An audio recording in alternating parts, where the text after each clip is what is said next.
Tayo pong lahat ay umuko at manalangin. Dakila, banal at mahabagin namin Diyos sa masalangit, na lumikha ng langit at lupa at nagbigay sa amin ng buhay. Ama, kami po ay nagpapasalamat para po sa biyaya at pagkakataon at oras na ipinagkaloob niyo po sa amin sa oras na ito. Narito po kami ngayon ay tinipon niyo po sa lugar na ito upang makapakinig ng iyong salita ng Diyos. Pakiusap po, Ama, bigyan niyo po kami ng mapagkumbabang puso't isip. Kayo lamang po yung magbukas at humipo sa puso't isip ng mga tagapakinig. Pakiusap, sa linggong ito ay patuloy po namin pinag-aaralan ng iyong salita upang magkamit po kami at magtamo po kami ng buhay na walang hanggan. Ama, idinadalangin po namin na sa pamamagitan po ng Espiritu Santo ay masamahan niyo po kami, matulungan niyo po kami, magabayan niyo po kami. Ganyan din naman po, Ama, dinadalangin ko rin po yung aking mga mahihinang mga labi, pakiusap, bigyan niyo po ako ng sapat na karunungan at kalakasan upang ang iyong mga salita lamang po ang aking maipahayag. Pakiusap, sa pamamagitan ng Espiritu Santo ay maunawaan po ng mga tagapakinig at masambit ko po yung mga dapat po nilang maunawaan ng ayon po sa inyong kalooban para po sa inyong kaluwalhatian. Kaya muli, Ama, sa gabing ito, sa inyo lamang po kami umaasa, nagtitiwala at naniniwala. Amin pong idinadalangin ang lahat ng ito sa dakila at banal na pangalan ng Panginoong Jesucristo. Amen. Okay po, nandito na po tayo sa ikalawang pagkakataon o ikalawang session ng ating pong Bible Seminar. So, kagaya po ng nabanggit ko po kagabi, ito po ay hanggang sa Biyernes. At meron po napakahalagang bagay na dapat nating maunawaan at makamit sa pagkatapos po ng Bible Seminar na ito. Sana po, yung purpose kung bakit tayo nandito ay yun po yung panghawakan natin. Naintindihan niyo po? So para po sa ating pangunahing talata ngayong gabing ito, basahin nga po natin dito sa Mateo chapter 7 verse 21. Basahin po natin ito ng sabay-sabay. 3, 2, 1. Hindi lahat na nagsasabi sa akin, Panginoon, Panginoon, ay papasok sa kaharian ng langit, kundi ang gumaganap ng kalooban ng aking Ama na nasa langit. Kagaya po ng sinabi ko po sa inyo kagabi, marahil po meron na po tayong dinadaluhan na iba't ibang denominasyon, iba't ibang simbahan, kanya-kanyang paniniwala. Ngunit kailangan po nating maunawaan yung sinasabi ng Biblia ng malinaw. Sabi po rito, hindi lahat na nagsasabi sa akin, Panginoon, Panginoon. So sa linggong ito, pakiusap, hindi mahalaga kung ano yung relihiyon ninyo o yung dinadaluhan ninyo noon o ngayon. Ano po yung mahalaga? Kailangan maunawaan natin ano po ba yung kalooban ng Ama na nasa langit. Naintindihan niyo po. Yun po yung kailangan nating maunawaan. Hindi lahat po na nagsasabi, Panginoon, Panginoon, tumatawag, nananalangin, nagsisigasig para sa Panginoon, kumikilos para sa Panginoon. Sabi dito, hindi po lahat sila ay papasok sa kaharian ng langit. Sino lamang po ang makakapasok sa kaharian ng langit? Sabi dito, John chapter 6 verse 40, sapagkat ito ang kalooban ng aking Ama. Ano raw po? Na ang bawat nakakakita sa anak at sa kanya'y sumampalataya ay magkaroon ng buhay na walang hanggan. Yun po yung purpose kung bakit tayo nandito ngayong gabi. Yun po yung purpose na kahit na masama po yung panahon, hindi maganda yung panahon, may bagyo po ngayon, di ba? Pero kailangan po nating mapakinggan ng tuloy-tuloy ang salita ng Diyos dahil ito po ay binigay sa ating pagkakataon ng Diyos para makamit yung buhay na walang hanggan. Para makamit po yung pagkakataon na makasama siya sa langit. Para po magkaroon po tayo ng katiyakan na anuman na mangyari sa atin, dumating man yung kamatayan natin, tamaan man tayo ng matinding sakit, o na-aksidente tayo, sigurado tayo kung saan tayo mapupunta. Yun po yung kailangan nating matiyak pagkatapos po ng pag-aaral ng salita ng Diyos ngayong linggong ito. Ano po yun? Iyon po yung buhay na walang hanggan. Ngayon po, natanong niyo po ba yung sarili ninyo? Bakit natin kailangan yan? Nakakain ba yan? Masarap? Bakit natin kailangan magkaroon ng buhay na walang hanggan? Marahil po sa puso ninyo ngayon, masaya kayo.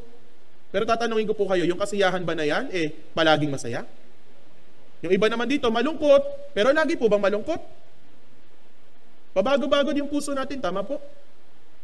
Pero ang tanong dito, kung sakaling dumating sa atin yung ating kamatayan, saan tayo pupunta? Yun po yung napakahalagang tanong na dapat natin at kailangan nating masagot sa linggong ito. Naintindihan niyo po? Okay. Bakit natin kailangan magkaroon ng buhay na walang hanggan? Okay? Tingnan po natin dito. Bakit nga ba? Ano po yung layunin ng iyong buhay? Bakit kayo pinanganak sa mundong ito? Bakit ka nandito ngayon sa mundong ito? Bakit? Minsan po ba sa buhay ninyo, natanong niyo po sa sarili ninyo, bakit ba ako nandito sa mundong ito? Yung mundong ito po ba masaya? Lagi? Di ba kanina tinanong ko kayo, minsan masaya, minsan malungkot, pabago-bago. Pero yung pinakamahalagang bagay po, ano yung purpose? Bakit tayo nandito? Bakit tayo nagpapagal? Bakit tayo nag-aaral? Bakit tayo nagtatrabaho? Ano po yung purpose sa mga bagay na yon? Kailangan tanungin po natin yung ating sarili. Sa madaling salita, bakit ka nandito sa mundong ito? Bakit ka ipinanganak ng iyong mga magulang? O kaya naman po, bakit ka nilikha ng Diyos? Ano po yung layunin ng iyong buhay? Naintindihan niyo po. Lahat po tayo ipinanganak. Meron po bang tumubo dito kung saan lang? Meron?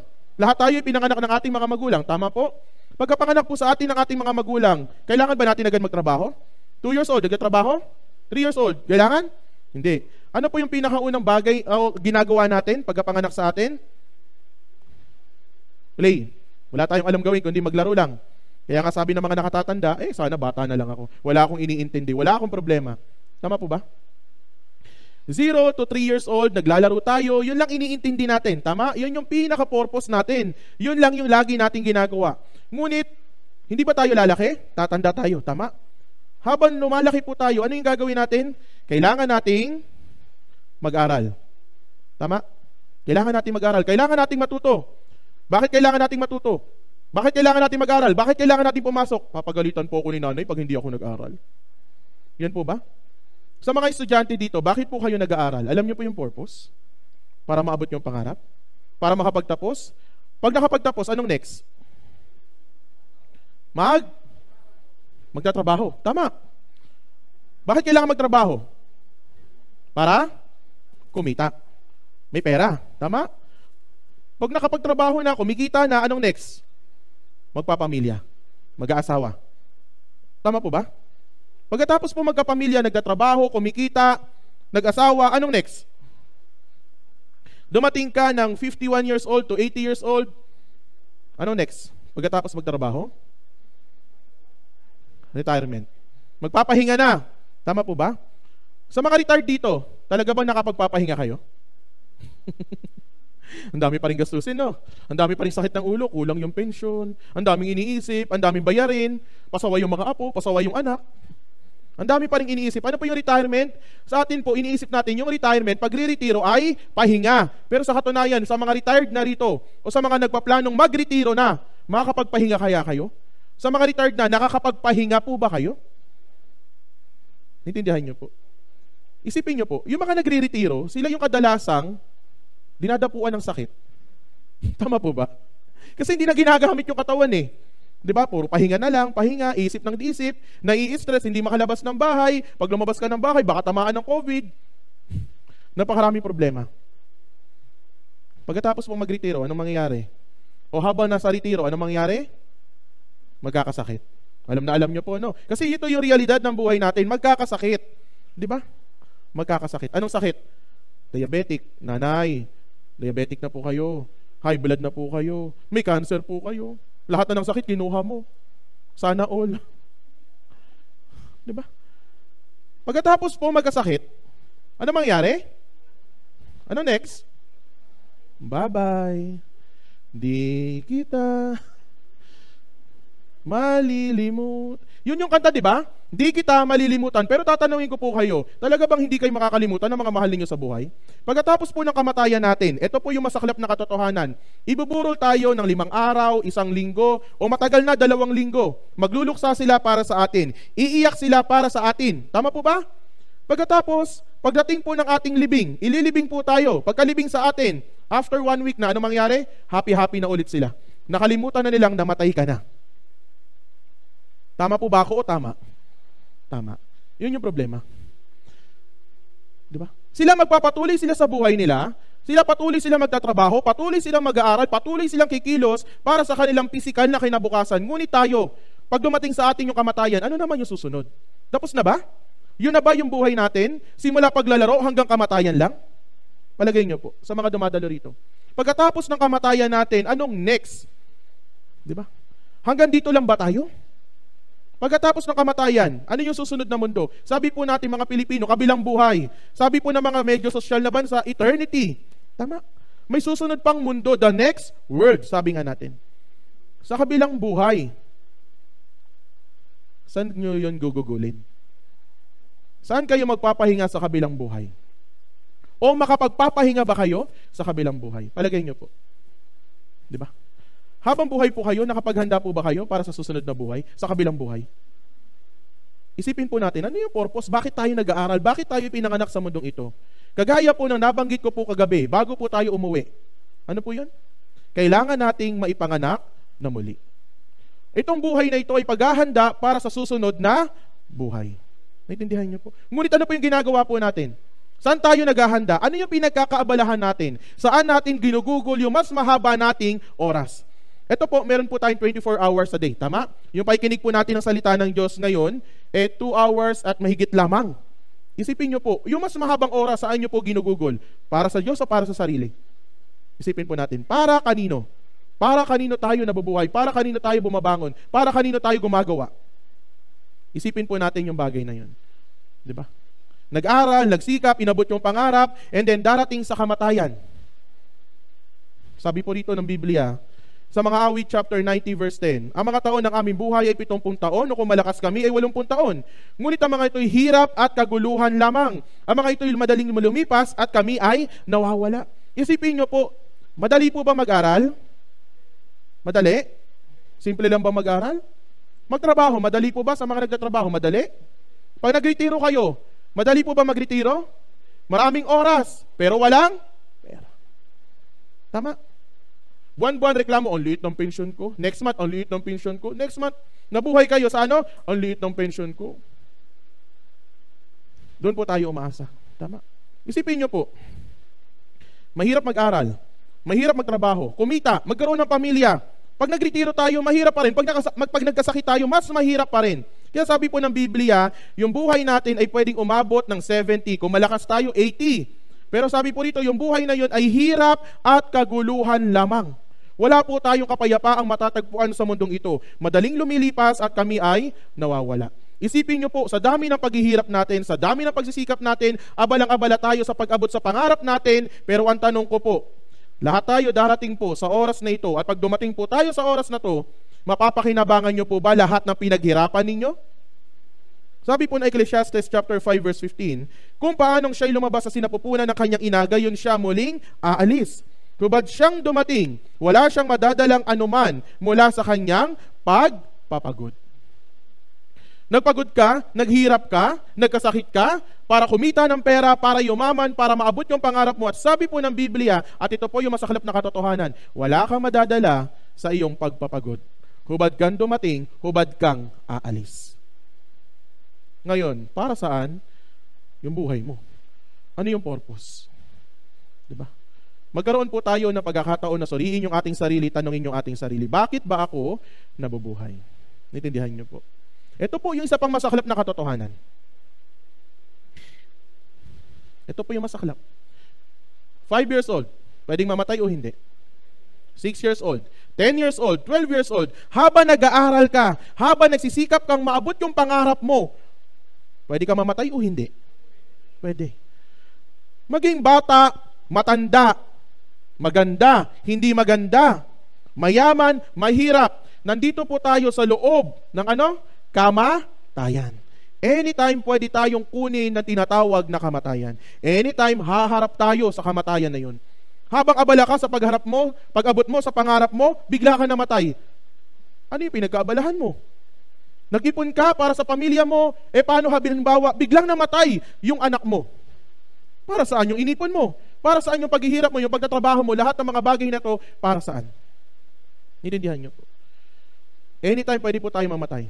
Kahit ngayon, ako mismo nakatayo ako dito, pwede. Kayo nakaupo dyan, pwede. Anytime. Hindi natin alam kung kailan darating po iyon. Pero ang tanong, napaghandaan po ba natin?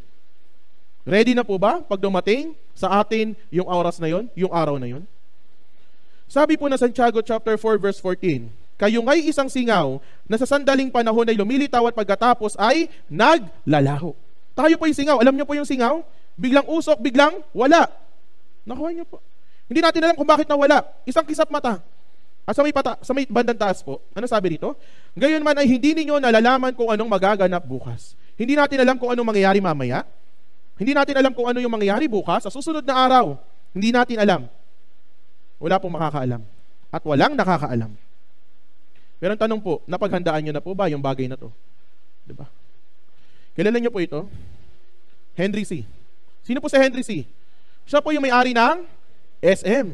Napakayaman niya, bilyonaryo, tama po. Sa isang iglap, namatay. Yung mga anak niya nagkagulo. Para saan yung pera niya? Para saan yung pagpapagod niya? Intindihan niyo po. Ito po, kilala niyo po ito si Steve Jobs. Siya po yung founder ng Apple, yung iPhone, iPad, MacBook. Ano nangyari sa kanya? Nagkaroon po siya ng pancreatic cancer sa kanyang 50s. Di ba? Kung tutuusin, bata pa po, wala pa pong senior citizen. Biglang binawian ng buhay. Napakayaman, napakatalinong tao. Saan napunta lahat ng mga bagay na pinaghirapan niya? Pinagsikapan niya? Wala. Naintindihan niyo po. Punta po tayo sa pangkaraniwang tao. Ano sabi po rito? Lalaking bagong promote sa trabaho na sawi sa aksidente sa La Union. Diba? Bagong promote po yun ha. Ibig sabihin, hindi natin lang, baka mamaya manager na siya. Pero biglang nasawi, na aksidente. Naabot niya na yung pangarap niya, malapit na. Na-promote na siya. Pero nasabi rito, nasawi. So what's the point? Anong purpose ng buhay niya? Ito naman po, yung Hyundai. Alam niyo po yung sasakyan, Starex, Grand Starex. Diba? Napakayaman niya po. Sa dami ng pera niya, sabi dito, has committed suicide. Nagpakamatay. Di ba? Huwag niyo pong asamin magkaroon ng maraming pera, hindi niyo alam kung anong magagawa ninyo. Siya po napakayaman. Di ba? Yung mga pinapangarap natin, naabot niya na. Pero nakontento po ba siya? Anong ginawa niya? Nagpakamatay. At ito po yung realidad ng buhay natin. Tingnan po natin ito. Siya po ay yung doktora, si Doktora Grace Caras Torres. Pumutok po yung balitang ito, kailan po? Nung bago pa lamang po yung COVID. Meron po siyang iniwanang statement. Siya po'y pangkaraniwang doktor lamang, o bigayni po siya. Pero ano po siya? Doktora, kailangan po siyang rumisponde sa mga COVID patient. Pero anong sabi niya? Nakikita niyo po? Hindi pa ako handang mamatay. Doktora po siya, pero anong sabi niya na malinaw? Hindi pa ako handang mamatay. Nag-aral po siya ng elementarya. Ilan pong taon yung ginugol niya? 6 years. High school, 4 years. Di ba? Tapos pumasok po siya sa med school, 4 years. Internship, 7 years. Napag-ipunan niya po lahat yun. Napaghandaan niya po lahat. May pamilya po siya. Ibig sabihin, handa po siya sa pisikal na buhay. Material na bagay. Matalino. Nakapagtapos. May pagyayabang. Pero isang bagay yung hindi niya napaghandaan. Hindi pa siya handang mamatay. Yan yung mismong malinaw na sinabi niya. Kayo po. Hindi ko po alam kung naabot niyo na yung pangarap ninyo, naghahanda kayo para maabot yun, nagtatrabaho kayo, nagsisikap kayo. Pero yung isang bagay na darating, napaghandaan na po ba natin? Ito po yung problema sa atin bilang mga tao. Hindi natin alam kung yung kinabukasan ay siguradong darating pa sa atin. Tama o mali? Pero pinaghahandaan natin. Pero yung isang bagay na siguradong darating sa atin, na ito po yung kamatayan, hindi natin pinaghahandaan. Evangelist, may St. Peter plan po kami. Nakapaghanda po ako. Physical, yes. Pero ang tanong, may spirito ka, di ba? Yung spiritong yan, buhay o patay? Patay. Haharap yan sa Diyos na patay? Saan kanya itatapon? Sa tapunan ng patay na spirito. Sa impyerno. Yun yung problema. Intindihan niyo po. Kung para sa buhay na ito lamang tayo umaasa kay Kristo, sa lahat ng mga tao ay tayo ang pinakakawawa. Naabot mo yung pangarap mo, nagsikap ka para sa lahat ng bagay, ginawa mo lahat para sa katawan mo, sa pisikal na bagay, material na bagay. Sabi rito, pinakakawawa ka. Nananalangin ka sa Panginoon, ibigay sa iyo yung pangarap mo, yung pangarap mong bahay, pangarap mong sasakyan, pangarap mong buhay, binigay sa iyo lahat ng Panginoon. Ngunit hindi ka naman nagkaroon ng buhay na walang hanggan. Anong sabi ng Biblia? Kawawa ka. Sa lahat ng mga tao, tayo ang pinaka-kawawa. Naintindihan niyo po. Para hindi po tayo magmukhang kawawa sa harapan ng Diyos, anong kailangan mangyari? Ang ipinanganak ng laman ay laman, at ang ipinanganak ng spirito ay spirito. Huwag kang magtaka na aking sinabi sa iyo, kailangan kayo'y may panganak na muli. Kailangan makapaghanda ka na humarap sa Diyos. Kailangan mapaghandaan mo yung susunod na buhay pagkatapos ng iyong kamatayan. Yun po yung pinakamahalagang bagay sa atin. Yung buhay na to magtatapos. And after that, hindi po iyon yung wakas ng lahat. Meron pa pong susunod na mundo. Yun po yung kailangan nating paghandaan. At pagdating po ng ating kamatayan, haharap po tayo sa paghuhukom. Ang tanong, saan kasiguradong papasok? Kung hindi mo alam, isa lang ibig sabihin yan, hindi ka pa handa. Kaya pakiusap po, yung linggong ito ay gamitin nating pagkakataon para makapaghanda sa susunod na buhay. Tandaan nyo po, hindi po emergency yung mga nasa ospital. Hindi po emergency yung mga inaatake sa puso ngayon. Hindi po emergency yung may cancer. Lahat po tayo ay nasa emergency. Bakit? Hindi natin alam kung kailan kukunin ng Diyos yung buhay natin. Naintindihan niyo po? Kahit mukha kayong malusog, nasa emergency po kayo. Kung hindi niyo po alam kung saan kayo mapupunta pagkatapos ng inyong kamatayan. Naintindihan niyo po? Kaya pakiusap, samahan niyo po kami na alamin kung ano yung katotohanan. Samahan niyo po kami na matagpuan yung biyaya ng Diyos hanggang sa Biyernes. Pakiusap po, ito po ay para sa inyo. Pinagsikapan po ito ng mga kapatiran sa Subic Church para sa inyo. Binigay po ng pagkakataon ng Diyos yung oras na to para sa inyo. Sana makapaghanda po tayo. Okay po? Malinaw po? Okay. Ngayon, sa pagpapatuloy po natin ng pag-aaral, tandaan po natin, John chapter 17 verse 3, at ito ang buhay na walang hanggan, na ano? Ikaw ay makilala nila na isang Diyos na tunay at si Jesucristo na yung sinugo. Ano yung kailangan nating makamit? Buhay na walang hanggan. Paano mangyayari yun? Kailangan makilala natin kung sino yung nag-iisang Diyos na tunay. Pag nakilala po natin kung sino yung nag-iisang Diyos na tunay, susunod po natin makikilala, sino? Si Jesucristo. Ngunit bago po natin kilalanin si Jesucristo, kailangan makilala po natin muna yung nag-iisang Diyos na tunay. Upang tayo po ay magkaroon ng buhay na walang hanggan. Malinaw po, step by step po ito. Kaya sa gabing ito, ipagpapatuloy po natin yung pagkilala sa nag-iisang Diyos na tunay. Okay? Mga paksang tatalakayin, kahapon po, pinag-aralan natin yung tungkol sa pananampalataya, sa Biblia, sa Diyos, sa sanilikha, sa Espiritu. Ngayon po, pag-aaralan po natin yung katibayan ng kasaysayan. Ibig sabihin po ng kasaysayan, nangyari na bago isulat. Okay? Kailangan mapatunayan natin, totoo kayang nangyari? Paano? Kailangan makita natin yung ebidensya, yung katibayan. Nakuha niyo po? Tandaan niyo po ha, ito po yung usapan natin. Huwag kayong maniniwala sa Biblia kung walang ebidensya. Nakuha niyo po? Sa madaling salita, maniwala lamang kayo kapag nakita ninyo yung ebidensya. Okay? Malinaw po ba? Okay. Basahin po natin ito na sabay-sabay. Isaías chapter 46 verse 9 to 10, 3 to 1. Inyong alalahanin ng mga dating bagay ng una, sapagkat ako'y Diyos at walang iba, ako'y Diyos at walang gaya ko, na nagpapahayag ng wakas mula sa pasimula at mula ng mga unang panahon na mga bagay na hindi pa nangyayari, na nagsasabi, ang layunin ko ay maitatatag at gagawin ko ang lahat ng aking kaligayahan. Ano po yung ibig sabihin po nito? Sabi po dito ng verse 9, sino po yung kailangan natin makilala? Yung nag-iisang Diyos na tunay. Para mangyari yon, anong kailangan mangyari? Anong kailangan mo nang gawin natin? Alalahanin natin yung mga dating bagay. Alalahanin natin yung mga nangyari na. Okay? Sa madaling salita, yun po ay kasaysayan. Nangyari, tapos isinulat. Kapag nalaman natin yung kasaysayan, yung mga kwento dito sa Biblia na patunayan natin totoo, ano ibig sabihin nun? Sapagkat ako'y Diyos at walang iba, ako'y Diyos at walang gaya ko. Sa pamamagitan po noon, makikilala po natin ng lubusan kung sino po yung Diyos. Paano? Sa pamamagitan ng pag-aaral ng mga kasaysayan dito sa Biblia. Aalamin natin, totoo ba o hindi? Nakuha niyo po. Ngayon, ano yung pinakamahalagang bagay? Sa may bandang baba po, ang layunin ko ay maitatatag at gagawin ko ang lahat ng aking kaligayahan. Pinakaunang talata po natin kagabi, kung naalala niyo po, ano yung gusto ng Diyos? Maligtas tayo. Ano yung gusto ng Diyos? Makarating tayo sa pagkakilala sa katotohanan. Dito, pag-aaralan po natin yung kasaysayan. Bakit? Sabi dito, ano yung kaligayahan ng Diyos? Maligtas tayo. Makarating tayo sa pagkakilala ng katotohanan. Sa madaling salita, ito yung tutulong sa atin para makamit yung kaligtasan. Kaya pakiusap, mag-focus po tayo. Makinig tayo ng mabuti. Naintindihan niyo po? Okay? Natapos po natin yung Eden Garden kagabi, tama? Pagkatapos po ng Eden Garden, ano po yung sumunod na kwento sa Biblia? Ito po. Ito po yung daong ni Noe. Narinig na po ba ito? Noah's Ark sa English. Sa Tagalog, daong ni Noe. Okay? Ang daong ni Noe at ang malawakang pagbaha. Malaking pagbaha. Tingnan po natin kung totoo po yung nakalagay dito. Ito po yung matatagpuan sa Genesis chapter 6. Okay?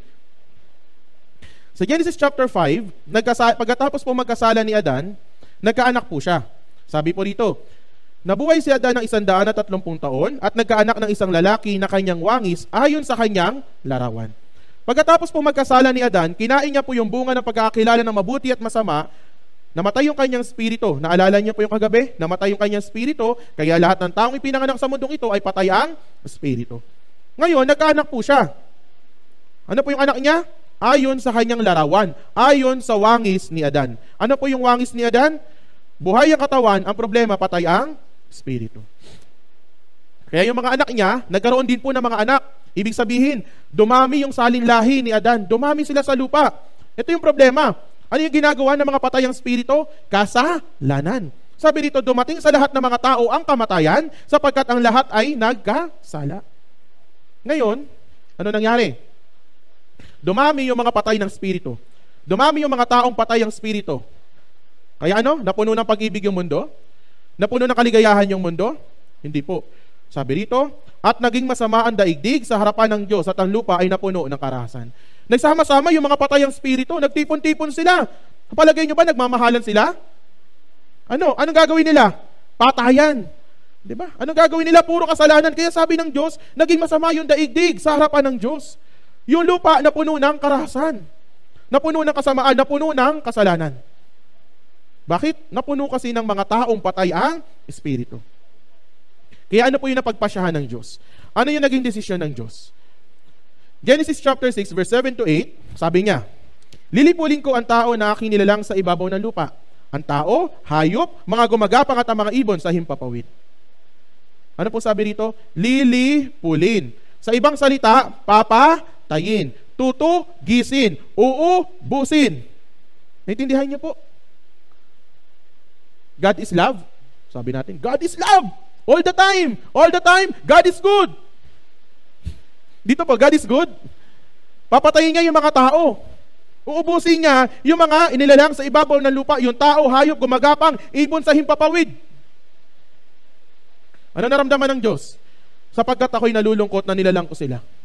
Yun po yung naramdaman ng Diyos. Nalungkot siya dahil habang pinagmamasdan niya yung mundong ito, punong-puno ng mga taong patay ang espiritu at walang ginawang mabuti. Hindi siya hinanap. Anong ginawa? Nabuhay para sa kanilang sarili nang walang kinalaman sa Diyos. Anong naramdaman ng Diyos? Nalungkot po siya. Ano sabi niya? Lilipulin ko na lang sila. Papatayin ko na lang sila. Uubusin ko na lang sila. Bakit? Bakit ito gagawin ng Diyos? Simple lang po. Dahil sa kasalanan. Subalit, si Noe ay nakatagpo ng biyaya sa paningin ng Panginoon. Si Noe po ba makasalanan? Hindi. Si Noe mabait? Mabuting tao? Palagay nyo. Sabi dito, subalit si Noe nakatagpo ng biyaya. Si Noe nabuhay din po siya sa mundong punong-puno ng kasalanan. Lumaki rin po siya sa mundong punong-puno ng karahasan. Pero sabi po rito, si Noe ay nakatagpo ng biyaya. Ano po ibig sabihin nito? Yung biyayang natagpuan ni Noe, yun din po yung biyayang hinahanap natin sa linggong ito. Yun din po yung biyayang kailangan nating matagpuan. Sabi rito, subalit si Noe ay nakatagpo ng biyaya. Habang nakaupo po kayo dyan, palitan nyo po yung pangalan ni Noe ng pangalan ninyo. Napakaganda pakinggan, di ba? Subalit si ganito ay nakatagpo ng biyaya sa paningin ng Panginoon. Nabubuhay po tayo sa magulong mundo, masamang mundo, makasalanang mundo, pero nakatagpo ka ng biyaya. Biyaya ng bigas? Biyaya ng delata? Biyaya ng 10,000 ni Cayetano? Biyaya ng kaligtasan. Buhay na walang hanggan. Sana, sa kabila po ng magulong mundo, matagpuan po natin yung biyayang iyon. Kaya pakiusap, makinig ng mabuti. Huwag, biyaya. Huwag po ganun, okay? Okay? Malinaw po. Mamaya, mas malakas pa yung hilik nyo sa boses ko. Okay. Ano nangyari? Nakatagpo siya ng biyaya. Papatayin siya ng Diyos? Hindi po. Binigyan siya ng pagkakataon ng Diyos para makaiwas doon sa baha. Gumawa ka ng isang daong, nayari sa kahoy na gopher, gumawa ka ng mga sili sa daong at pahiran mo ito ng alkitran sa loob at labas. Sabi rito ng Diyos sa kanya, gumawa ka ng isang daong, malaking daong, gawa raw sa kahoy na gopher. Yung gopher po, ito po hindi tinatablan ng tubig. Kahit mabasa po ito, okay lang. Hindi siya mabubulok. Sabi rito, may silid. Di ba? Tapos, pahiran mo ng alkitran sa loob at labas. Di ba yung mga kahoy po may mga dugtungan? Papahiran ng alkitran. Para sila po ay hindi po, okay, para hindi po pasukin ng tubig ng lubusan. Naintindihan niyo po? Okay. Anong ginawa ni Noe? Gayon ang ginawa ni Noe, ginawa niya ang ayon sa lahat ng iniutos sa kanya ng Diyos. Kung ano yung sinabi ng Diyos, yun lang yung ginawa ni Noe. Kung ano yung sinabi ng Diyos, yun lang din po yung sinunod niya. Naintindihan niyo po? Kung ano yung sinabi ng Diyos, yun lang yung ginawa. Ano yung problema sa atin? Ito yung sinabi ng Diyos, ito yung gusto ko eh. Sabi ng Diyos ganito, basta. Isa lang naman yung Diyos. Malay mo, magustuhan niya yung gagawin ko. Hindi sigurado, di ba? Sa mga nakikinig po, kung ano yung sinabi ng Diyos, ano yung gusto ng Diyos, sana yun lang po yung makamit natin. Nakuha niyo po? Ano yung nais ng Diyos? Buhay na walang hanggan. Yun po yung paraan para makapasok sa langit. Huwag tayong gumawa ng iba't ibang paraan. Tingnan ninyo, ito lamang ang aking natagpuan, na ginawa matuwid ng Diyos ang taong, ngunit nagbalak sila ng maraming pamamaraan. Ito yung problema. Kung ano yung sinabi ng Diyos, pakiusap, yun lang po. Kailangan nating makamit yung buhay na walang hanggan para magkaroon tayo ng katiyakan na makapasok sa langit. Tandaan nyo po, walang ibang paraang ibinigay ang Diyos para sa mga tao para makapasok sa langit. Ano lang po? Magkamit ka ng buhay na walang hanggan. You must be born again. Sa panahon ni Noe, ano yung paraan niya para maligtas? Daong. Ginawa niya po yun. Sa panahon natin ngayon, born again.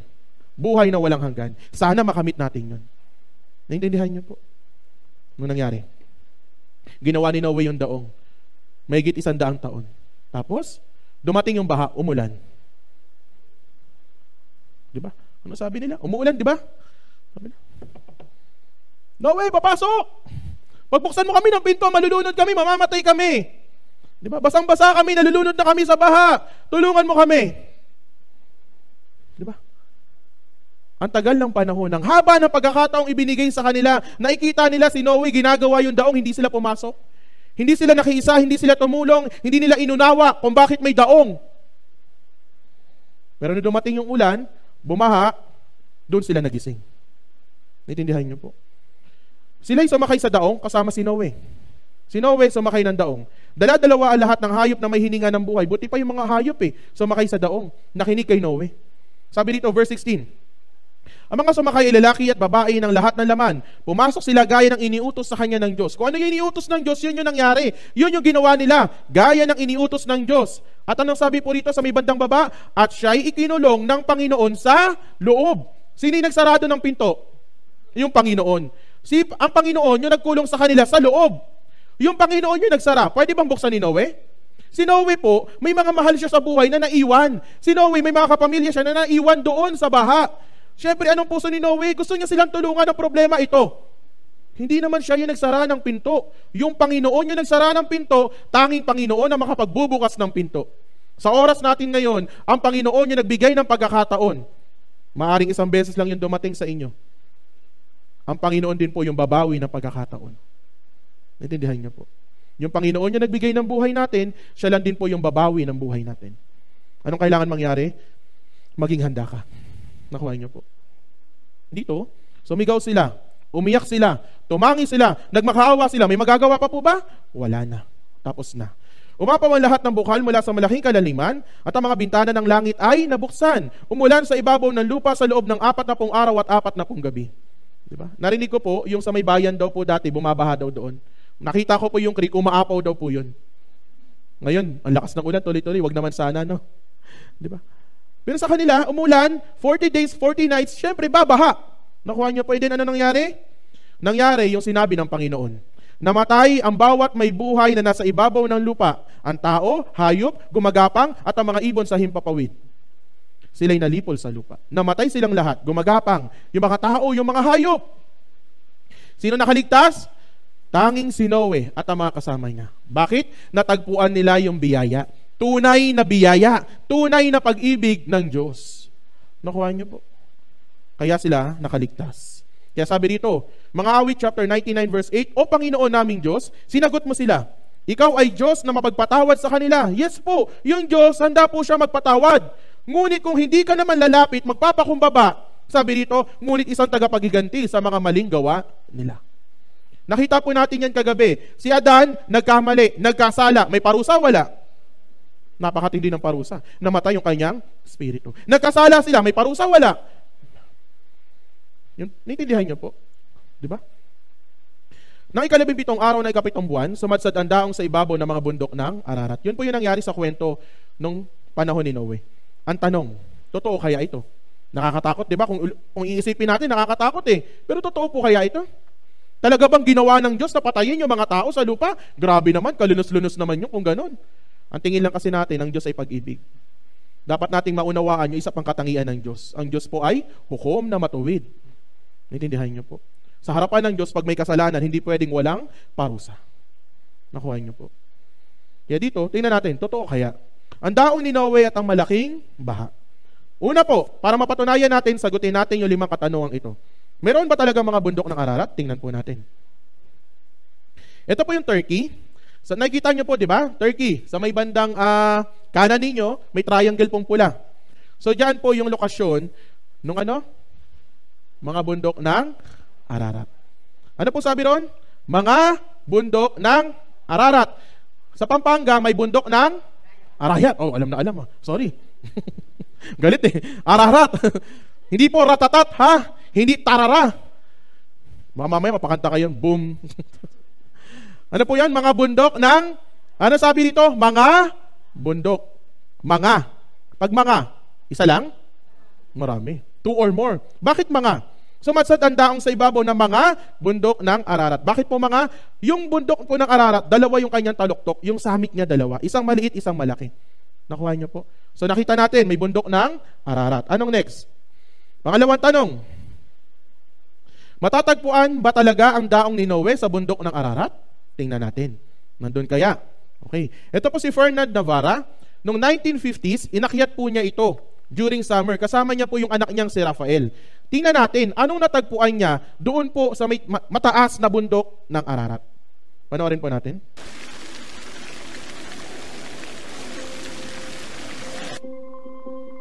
Ang programang ito ay magbibigay sa atin ng kaalaman na magbibigay liwanag sa mga katanungang nagpalito sa mga dalubhasa ng kasaysayan. Totoo nga kaya ang Noah's Ark? Naroon pa ba kaya ito sa mga bundok ng Ararat? Ang kwento ng daong ni Noe at ang pandaigdigang baha na lumipol sa mga tao noong unang panahon, sa wakas ay may kalinawan na. Tayo ngayon ay maglalakbay upang hanapin ang mga kasagutan sa mga katanungang ito. Sa kalagitnaan ng 1950s, sa wakas ay nagbigay ang bundok ng kauna-unahang pisikal na pahiwatig para sa ika-20 siglo. Ito ang nagsilbing umpisa ng sunod-sunod na makabagong pagsisikap upang matunton ang sekretong kinaroroonan ng daong ni Noe. Isang French demolition engineer na ang pangalan ay Fernand Navarra ay unang naging interesado sa daong. Iniwan ako ng mga British guide sa ibaba pa lamang ng bundok, kaya't nagsumikap akong magpatuloy ng mag-isa. Hindi ko natagpo ang nakalabas ang daong, subalit nakita ko talaga ang isang napakalaking maitim na bagay sa ilalim ng makapal na yelo.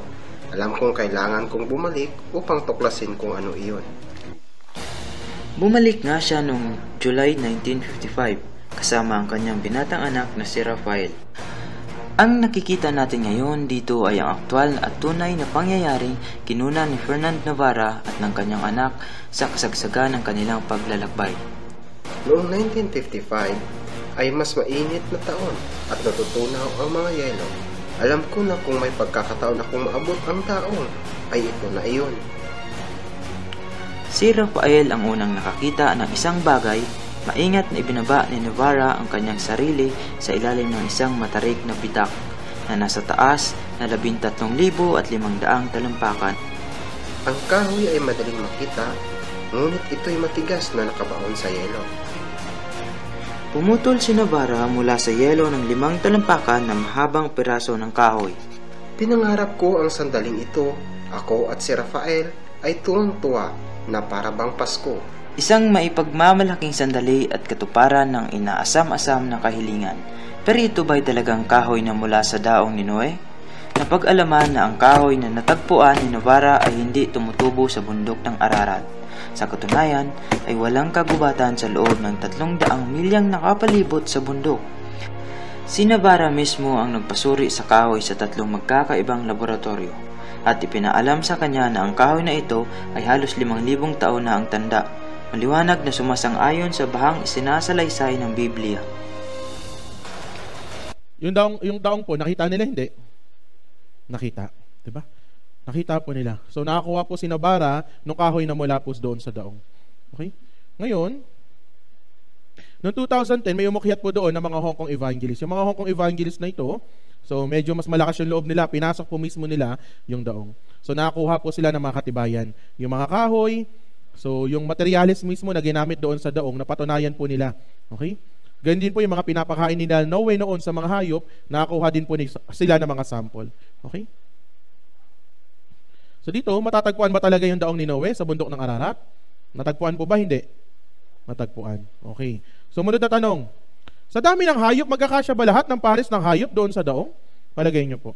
Okay? So ito po yung disenyo ng daong. Okay? Yung haba niya po ay 135 meters.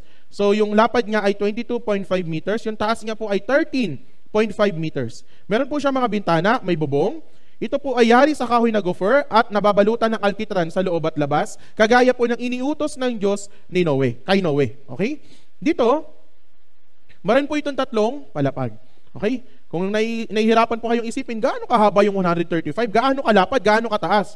So, doon po sa Amerika, sa Kentucky, USA, gumawa po sila nung kagaya po nung daong. Eksakto kung ano po yung disenyo nakalagay sa Biblia. Tingnan po natin.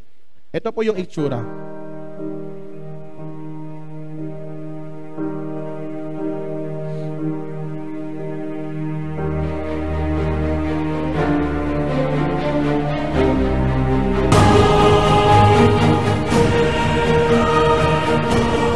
Maliit lang, malaki. Napakalaki.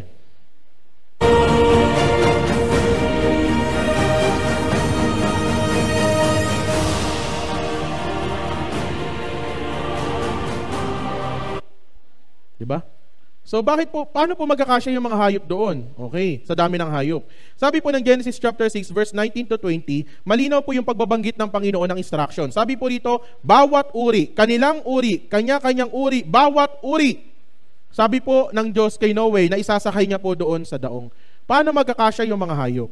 Ano po yung mga hayop na ito? May leon, may tigre, may pusa, tama po ba? Ano pong tawag natin sa mga yan? Alam niyo po sa science, meron po tayong tinatawag na scientific name. Yung scientific name, yun po ay nakailalim sa tinatawag na family. Okay? So yung leon, tsaka yung tigre, yung pusa sa bahay, pare-parehong pusa. Naintindihan niyo po? Sila po ay nasa ilalim ng Felidae family. Hindi po sinakay ni Noe lahat ng uri ng yan, lahat ng pusa. Isang pares ng pusa lang po yung sinakay niya. Kaya po yun mag-generate ng ibang-ibang lahi ng pusa. Naintindihan niyo po? Ito po, sa mga aso, may Shih Tzu, may Pitbull, may American Bulldog, di ba? Hindi po sinakay ni Noe lahat ng uri ng aso. Isang pares lang po ng aso. Yung isang pares na yun, kaya po mag-generate ng iba't ibang lahi ng aso. Yun po yung science. Naintindihan ninyo? Gayun din po yung mga kabayo, zebra, sila po yung nasa ilalim lamang ng isang family. Hindi po sinakay ni Noe lahat ng kabayo. Isang pares lang po. Naintindihan nyo po? Kaya dito, magkakasya po talaga yung mga hayop. Ngayon, magkakasya yung mga hayop, pero bakit ganun kalaki yung daong? Sa palagay nyo po, sino po yung mas mahal ng Diyos? Yung hayop o yung mga tao? Tao. Obviously, tao. Ano yung inaasahan ng Diyos? Mas maraming tao yung sasakay doon sa daong. Pero ito'y nakakalungkot. Buti pa yung mga hayop nakinig. Yung mga tao, hindi nakinig. Yun po yung nakakalungkot. Diba? Intindihan nyo po. Kaya napakalaki ng daong, ito po yung ginawa para sa mga tao. Kung sino yung maniniwala sa pinangaral ni Noe. Sumunod, saan ang galing yung tubig? Okay, napakaraming tubig naman nun. Napuno yung buong mundo. Isipin nyo po yun. Diba? Saan ang galing ang tubig? Genesis chapter 7 verse 11, sa ika-600 taon ng buhay ni Noe, sa ika-17 araw ng ika-2 buwan, ng araw na iyon, umapaw ang lahat ng bukal mula sa malaking kalaliman at ang mga bintana ng langit ay nabuksan. Nakatingin na po kayo sa langit? Nakita niyo po yung bintana? Ano yung bintana? Sliding door? Sliding window? O kagaya niyan, jealousy. Ano po ibig sabihin yan? Umapaw ang lahat ng bukal mula sa malaking kalaliman at ang mga bintana ng langit ay nabuksan. Ano po ibig sabihin nun? Yung mga tubig daw ay nanggaling doon sa langit. Sa kalangitan nanggaling yung mga tubig. Gaano karaming tubig yun para balutin niya yung buong mundo? Okay. Paano ba nilikha ng Diyos itong buong mundo? Bago po, nung pagkalikha po ng Diyos sa mundong ito, meron po tayong tinatawag na water layer. Okay? Genesis chapter 1 verse 7, ginawa ng Diyos ang langit, yung kalawakan po. At ibinukod ang tubig na nasa ilalim ng langit. Ano po yung tubig na nasa ilalim ng langit? Dagat, ilog, sapa. Diba? Meron pa ilat yung maliit na ilog. Alam niyo po yun? Diba? Tapos, yung mga tubig na nasa itaas ng langit. Ano po yung tubig sa itaas ng langit? Ito po yung water layer. At ito ay nangyari. Ito po yun. Sa panahon po natin ngayon, wala na pong water layer. Dahil nawala nga po yun noong panahon ni Noe. Yun po yung bumagsak dito sa mundong ito. Meron po tayo ngayon, makapal na usok. Ang tawag po natin doon ay ozone layer. Ito po yung numinipis ngayon dahil sa global warming. Nakuha niyo po? Ozone layer. Pero bago po yung ozone layer noon, ngayon, meron po tayong water layer noon. Ito po yung pumuprotekta sa atin, sa mga tao noon, sa init. Kaya noon, hindi po masyadong mainit. Ngayon, ramdam na ramdam natin yung init. Bakit? Ozone layer na lang. Pero dati, meron po silang water layer. Ano po, bakit maganda yung water layer? Alam niyo po, yung water layer, pag tumama po sa kanya yung init, naikakalat niya po yung init. Naintindihan niyo po? Bigyan ko po kayo ng halimbawa. Nagpapakulo kayo ng tubig. Ito yung kaserola. Sa loob ng kaserolang ito, punong-puno ng tubig. Nandito lang yung apoy. Ito lang yung apoy. Ito yung kamay ko. Halimbawa, ito yung apoy. Saan po yung kukulo? Yung dito lang ba o lahat ng tubig kukulo? Yun. Bakit? Conductor. Naintindihan niyo po? Naikakalat niya po yung init. Kahit nandito lang yung apoy, naikakalat niya sa ibang parte. Yun po yung water layer. Kaya sa panahon po na yun, hindi nakafocus sa isang lugar lang yung init. Kumakalat yung init. Kaya sa panahon po nila noon, yung buong mundo ay isa lamang yung klima. Nakuha niyo po? Pare-pareho ng klima yung bawat lugar. Ang tawag po natin noon ay mahalumigmig. Hindi mainit, hindi malamig. Maganda yung klima. Okay? Yun po ay nangyayari sa tinatawag na greenhouse effect. Alam niyo po, di ba, doon sa Baguio, sa Tagaytay, meron pong mga greenhouse. Ibig sabihin, yung kulay berdeng bahay na maraming tanim sa loob. Bakit po ganun yung ginagawa nila? Para hindi masyadong mainit. Okay? Pag hindi masyadong mainit, maganda yung tubo ng mga halaman. Mahalumigmig lang po. Hindi mainit, hindi malamig. Sakto lang. Okay? Ngayon, kapag maganda yung klima, anong mangyayari? Maganda yung tubo ng mga halaman. Kapag maganda yung tubo ng mga halaman, maganda yung kinakain ng mga hayop. Pag maganda yung kinakain ng mga hayop, malulusog yung mga hayop, malalaki yung mga hayop. Nakuha niyo po? Kaya dito, sa Job chapter 40, verse 15 to 18, gaano kalaki yung mga hayop noon? Masdan mo ang behemoth na aking ginawa. Verse 16, ang lakas niya'y nasa kanyang mga balakang at ang kapangyarihan niya'y nasa kalamnan ng tiyan. 17, pinapatigas niya ang kanyang buntot na sedro ang katulad. Alam niyo po yung sedro? Ito po yung napakalaking puno na napakatigas. Sabi rito, buntot lang daw iyon ng isang hayop. Napakalaki po nun. Kaya sabi rito, mga tubong tanso ang mga buto niya, parang mga baretang bakal ang kanyang mga paa. Baretang bakal. Nakuha niyo po? Tingnan niyo po yung bakal na yan. Sa taas. Sa kisame. Ganyan yung buto niya. Ano po yan? Ano tawag natin dyan? Ito. Dinosaur. Dinosaur. Sabi nila yung mga dinosaur daw nabuhay million of years ago. Hindi po. Sila po yung nabuhay sa panahon nila Noe. Sabi rito, Genesis chapter 6 verse 4, higanti ay nasa lupa ng mga araw na yon sa panahon nila Noe. Kaya dito, nakita po nila yung mga lalaking buto. Okay? So, malaki, maliit. Hindi po yan unano, ha? Okay? Yan po ay regular size na tao. Nakakuha rin po sila ng mga fossil. Fossil ng ipis, di ba? So, yung ipis natin ngayon, 3 centimeters lang. Yung ipis noon, 30 centimeters. Yung ipis ngayon, pag kinagat ka sa labi, mamamantal, tama po? Yung ipis noon, pag kinagat ka, tagpas yung ulo mo. Sa sobrang laki. Nakuha niyo po.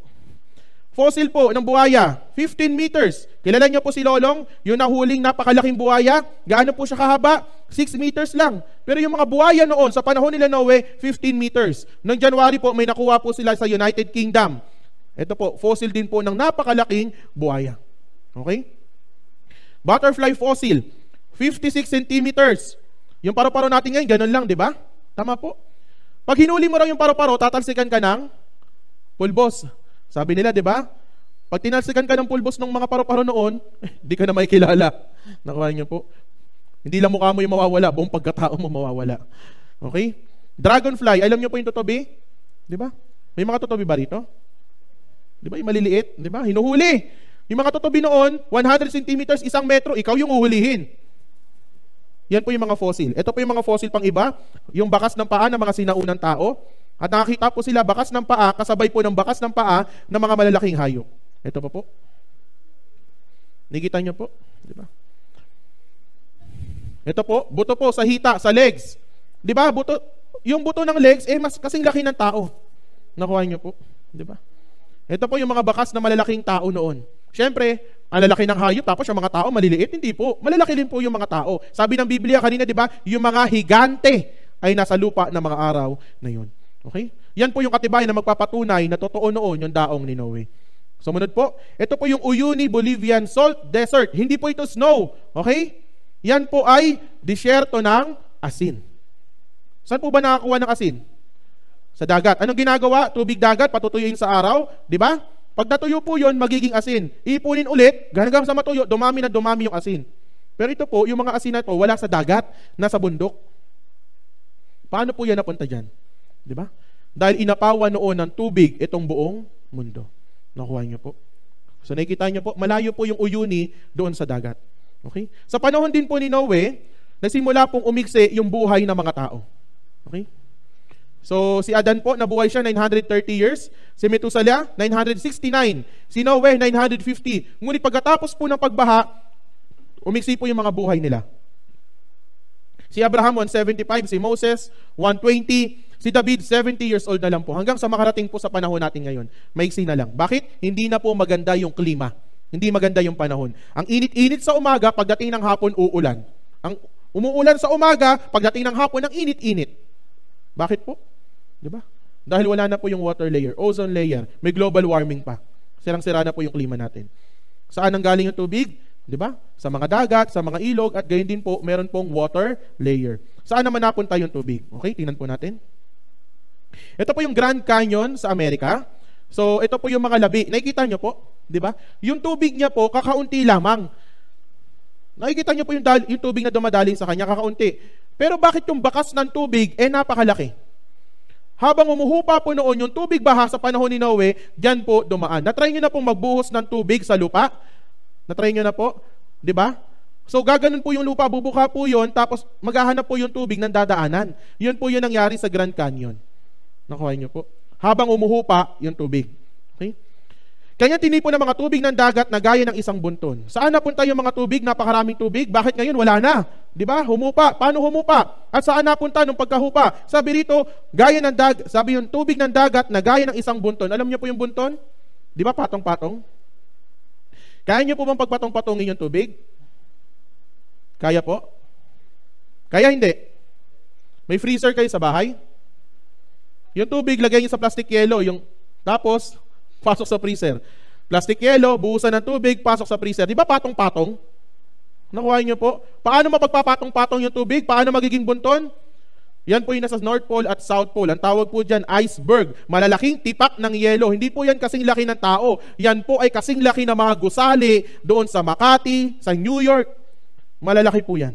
Mga bundok ng yelo sa North Pole at South Pole, sa Antarctica. Nakuha niyo po. Saan po napunta yung ibang tubig? Sa pamamagitan ng hininga ng Diyos ay ibibigay ang yelo at ang malawak na tubig ay mabilis na namumuo. Ginawa po ng Diyos na yelo yung mga tubig noon. Kaya po wala na po ngayon yung baha. Humupa yung baha. Kaya napapansin niyo po, di ba? Global warming, painit ng painit. Natutunaw po yung mga yelo sa North Pole at South Pole. Kaya maraming bansa sa paligid po noon yung madalas bahain. Sa Maynila, di ba? Sa Jakarta, Indonesia. Pag-aaralan po natin yun bukas. Nakuha niyo po. Sumunod, saan po napunta yung ibang tubig? Kanya tinipon ng mga tubig ng dagat na gaya ng isang bunton, inilagay niya ang mga kalaliman sa imbakan. Ibig sabihin po, napakalalim na hukay sa ilalim ng dagat. Meron po tayong tinatawag na Marianas Trench. Gaano po kalalim yung Marianas Trench? Yung Marianas Trench, diyon po ay matatagpuan sa may bandang itaas ng Pilipinas, sa Pacific Ocean. Gaano po ito kalalim? 11,000 meters. Pinakamataas na bundok po, Mount Everest, kaya mong ilagay sa ilalim ng Marianas Trench. Yung pinakamataas po na building, Burj Khalifa, di ba? Ilan yon? 900 meters lang yon. Pinakamataas na building sa buong mundo. Kaya mong ilagay doon sa Marianas Trench. Nakuha niyo po. Bakit po yan ginawa ng Diyos? Bakit? Para hindi po natin maranasan yung bahang yun. Yan po'y biyaya ng Diyos para sa atin. Nakuha niyo po. Saan napunta yung tubig? Naging yelo. At yung iba po ay nasa ilalim ng dagat. Nakuha niyo po. So tatanungin ko po kayo, totoo po ba yan o hindi? Palagay niyo. May katibayan o wala? May ebidensya? So ibig sabihin, totoo. Okay? Ano nangyari doon? Sabi dito, bagamat iniligtas si Noe na tagapangaral ng katwiran, kasama ng 7 iba pa, noon ang daigdig na masamang tao ay dinalhan ng baha. Sabi po dito, habang ginagawa ni Noe yung daong, ipinapangaral niya po yung katwiran. Sabi niya dun sa mga tao, ginagawa ko yung daong kasi uulan. Sa panahon po na yun, hindi po nila alam kung ano yung salitang ulan. Dahil kahit kailan sa panahon nila, hindi pa umuulan. Tingnan niyo po yung picture. Yun nasa larawan. Yung iba malapit kay Noe, pero nakakatawa sila. Yung iba malayo kay Noe, nagkwekwentuhan sila. Isa lang po yung nakikita natin. Wala silang pakialam sa sinasabi ni Noe. Pinagtatawanan nila si Noe. Sa madaling salita, hindi sila nakinig, hindi sila naniwala sa babala na ibinigay ng Diyos para kay Noe. Ano nangyari sa kanila? Dumating yung baha at namatay silang lahat. Tatawa-tawa sila. Pero sa bandang huli, sino yung tamawa? Diba? Naging masaya ba sila? Hindi. Katakot-takot na parusa yung inabot nila. Dahil, bakit? Hindi sila nakinig. Hindi nila inintindi yung sinabi ni Noe. Kaya sabi dito, Lucas chapter 17, verse 26 to 27, at kung paanong nangyari sa mga araw ni Noe, ay gayon din naman ang mangyayari sa mga araw ng anak ng tao. Diba? Ano po yung araw ng anak ng tao? Ito po yung panahon natin ngayon. Sabi ng Biblia, kung ano po yung nangyari sa araw ni Noe, yun din po yung mangyayari sa araw na meron po tayo ngayon. Pareho lang po, walang pinagkaiba sa panahon ni Noe na puno ng karahasan yung mundo. Puro kasalanan at kasamaan. Sa panahon natin ngayon, iba ba? Hindi po. Puro kasalanan at kasamaan din po. Pareho lang. Kaya ano po yung mangyayari? Pareho lang din po. Sa araw ni Noe, sila'y kumakain, umiinom, nag-aasawa, sila'y pinag-aasawa. Sabi dito, hanggang sa araw na pumasok sa daong si Noe, dumating yung baha at nilipol silang lahat. Bakit sila namatay? Saan sila busy? Pagkain, pagkain, pagkain. Sumisigaw sila, pagkain, di ba? Dala-dala pa yung kutsara nila. Pagkain, alam mo yung mga batang gutom? Doon lang sila may pakialam, pagkain, nabuhay sila para makakain. Yun po ba yung buhay natin? Pagkain lang? Napakalaki po ng tingin sa atin ng Diyos. Napakahalaga natin sa harapan ng Diyos. Huwag naman liitan natin yung tingin natin sa ating sarili na nabubuhay lang tayo para kumain. Yung pagkain ay bahagi ng ating buhay, pero hindi po tayo nabubuhay para kumain lang. Pagkagising sa umaga, anong inisip natin? Ano kayang almusal? Pagkatapos kumain ng almusal, anong isip? Ano kayong tanghalian? Pagkatapos kumain ng tanghalian, ano kayo merienda? Puro pagkain. Bakit nagtatrabaho? Para makakain. Bakit nag-aaral? Para makapagtrabaho. Bakit kailangan magtatrabaho? Para kumita, para makakain. Di ba puro pagkain? Nakuha niyo po? Yun yung problema. Sa panahon ni Noe, ganun din. Doon sila nakafocus. Physical na buhay, material na bagay. Pagkain, pag-inom, pag-aasawa. Masama bang kumain? Hindi po. Masama mag-asawa? Hindi rin. Sa katunayan po, yung pagkain, hindi yan masama. Yung pag-aasawa, hindi yan masama. Pag-inom ng soft drinks, ng coke, hindi yan.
namuhay para sa kanilang sarili sa pamamagitan ng tubig, baha. May katibayan? Wala. May ebidensya? Wala. Meron. Kahit itanggi nyo po, may ebidensya, may katibayan. Ang tanong po dito, maniniwala kayo o hindi? Hindi po yun yung tanong. Diba? Nakuha nyo po. Like, maniwala kayo o hindi, nandiyan yung katibayan, hindi mawawala yung ebidensya. Itanggi nyo man yan o hindi, nandiyan yung katibayan. Nakuha nyo po. Kaya dito, totoong nangyari.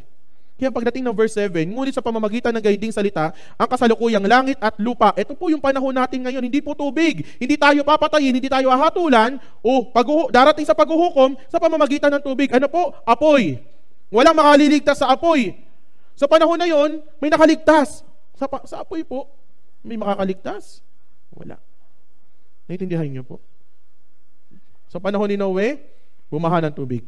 Sa panahon natin, babaha ng apoy.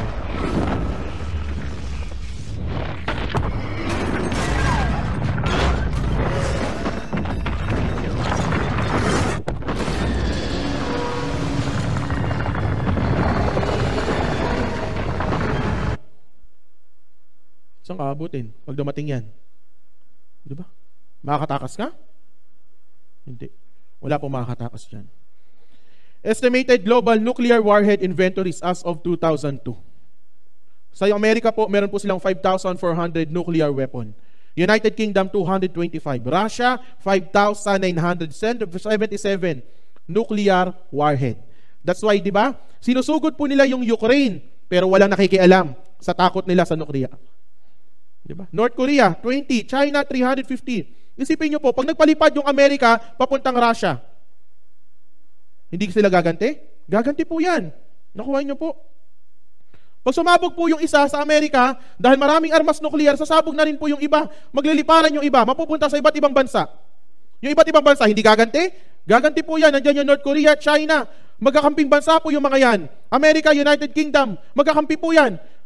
Magkakaroon po ng wakas ng panahon, ng digmaan, armas nuklear. Yan po yung tatapos. Babaha ng apoy. Naintindihan nyo po. Kayo, ngayon, saan kayo pupulutin? Walang daong. Sa katunayan po, may daong. Inihanda ng Diyos para sa atin. May kita natin yun sa session 5. Pakiusap, makinig po tayo ng mabuti. Okay? Ang Diyos po nagbigay po siya ng babala. Halimbawa para sa atin. 2 Peter chapter 2 verse 6, yung Sodoma at Gomora na ginawa niyang abo. Sa Sodoma at Gomora, pasintabi na po ha. Sa Sodoma at Gomora, meron po doon mga lalaki na ikiapid sa kapwa lalaki, babae sa babae, bakla, tomboy. Pasensya na po sa word. Pero ganun po yung nangyari doon. Anong ginawa sa kanila ng Diyos? Pinarusahan sila, nilipol sila sa pamamagitan ng apoy. Ito po yung labi ng Sodoma at Gomora. Nakuha niyo po. Di ba? Pero napakapalad po natin. Bakit? Binibigyan po tayo ng pagkakataon. Yung Diyos po ay matyaga po sa atin. Hindi niya ibig ng sino man ay mapahamak, kundi ang lahat ay dumating sa pagsisisi. Pinag-aaralan po natin ito, hindi para matakot tayo, hindi para lang matuto tayo, hindi para lang madagdagan yung kaalaman natin, kundi para makilala natin kung sino ba yung Diyos na buhay na kumikilo sa panahon natin ngayon. Yun po yung purpose natin. At kapag nakilala po natin siya, maaari po yung maging susi upang makarating tayo sa pagkakilala ng katotohanan. Makamit natin yung buhay na walang hanggan. Hindi po ito dagdag kaalaman lamang. Nakuha niyo po. Di ba? Pagkatapos po ng panahon ni Noe, dumating po yung tinatawag na Tore ng Babel. Sa katunayan po, magkadugtong po yung kwentong ito. Tingnan po natin. Narinig niyo na po ba ito? Tore ng Babel? Okay. So anong meron doon? Sa Genesis chapter 8 verse 4, sabi nila yung Tore ng Babel daw, yung dahilan kung bakit kailangan natin ng subtitle pag manonood ng K-drama. No? Bakit? Sa Tore ng Babel. Di ba? Pag makikinig ng ano, di ba? Yung K-pop, yung BTS. Pag makikinig ng kanta nun, kailangan may subtitle. Naikinig ka na, yung para yun. Kasi di maintindihan kung di ka marunong mag-Koreano tama? Chinese, kung wala. Naintindihan niyo? Ako rin hindi Genesis chapter 8 verse 4, na 17 araw na 17 buwan, sumadsad ang daong sa ibabaw ng mga bundok ng Ararat. Verse 18, lumabas si Noe. Okay. At ang kanyang mga anak at ang kanyang asawa at ang asawa ng kanyang mga anak na kasama niya. Lumabas sila sa daong, humupa yung tubig. Ano nangyari? Binasbasan ng Diyos si Noe at ang kanyang mga anak at sa kanilang sinabi, kayo'y magkaroon ng mga anak at magpakaramit, inyong punuin ang lupa. Sabi ng Diyos kila Noe, pagkalabas nila ng daong, di ba namatay yung maraming tao? Sabi ng Diyos kay Noe at sa pamilya niya, o Noe, kayo na lang yung mga tao.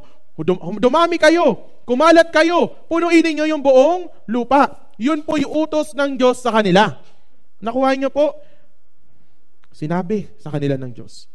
Pero anong ginawa nila? Genesis chapter 11 verse 1 to 2, noon ang buong lupa ay isang wika at magkakatulad ang salita. Bakit po isang yung wika at magkakatulad ang salita? Dahil isang pamilya lamang po sila, pamilya ni Noe. Sa kanilang paglalakbay sa silangan, nakatagpo sila ng isang kapatagan sa lupain ng Shinar at sila ay tumira doon. Palagay niyo po, may problema o wala? Meron. Bakit po meron? Di ba? Iyan po yung Ararat. Pagkalipas po ng baha, bumaba sila, naglakbay sila sa may lupain ng Shinar. Yung lupain ng Shinar, yun po yung dating kinalalagyan ng Eden Garden. So may ilog. Pag namuhay ka po katabi ng ilog, makakapagtanim ka, makakapagsaka ka, makakapangisda ka pa. Anong inisip nila? Pagkain. Pagkain. Sabayan niyo po ako, pagkain. Anong inisip nila? Pagkain. Pagkain pa rin. May utos ang Diyos. Nakita nila yung kapangyarihan ng Diyos. Tama po? Nakita nila kung ano yung kayang gawin ng Diyos. Pero sabi nila, gutom kami eh. May pagkain doon eh. Mabubuhay kami doon. Nakuha niyo po. Yung ginawa nila, tumira sila doon. Dito kami, happy kami rito eh. Di ba? Ano sabi ng Diyos sa kanila? Kayo'y magkaroon ng mga anak at magpakarami at inyong punuin ang lupa. Dumami, humayo, punuin yung lupa. Pero anong ginawa nila? Sila ay tumira doon, nagstay sa isang lugar. Pagsunod, pagsuway. Pagsuway dahil sa pagkain. Dahil saan? Kalam ng sikmura. Naintindihan niyo po? Nakakatakot yung Diyos pero mas nakakatakot magutom. Tama ba? Diba? Sabi sa inyo, kumain muna kayo bago makinig dito eh. Kasi nakakatakot magutom. Nakuha niyo? Baka mamaya, nagtuturo ako dito, sabi niyo, kaldereta kaya yung ulam. Sana tinira nila ako ng ulam. Anong oras na matatapos to eh? Focus po tayo sa salita ng Diyos, okay? Huwag sa pagkain. Kagaya nila, baka dumanas po tayo ng katakot-takot na parusa. Sabi nila, halika kayo, magtayo tayo ng isang lungsod at isang tore na ang taluktok nito ay hanggang sa langit. Nag-usap-usap sila, di ba? Magtayo tayo ng tore, yung taluktok hanggang saan? Sa langit. At gumawa tayo ng pangalan para sa ating mga sarili. Gumawa ng tore, kasalanan hindi? Paano naging kasalanan yun? Gagawa lang naman sila ng tore. Masama ba gumawa ng bahay? Masama ba gumawa ng bahay? Hindi. Diba? Ano yung problema? Bakit naging kasalanan? Ano gagawin nila? Tore. Bakit kailangan gumawa ng tore?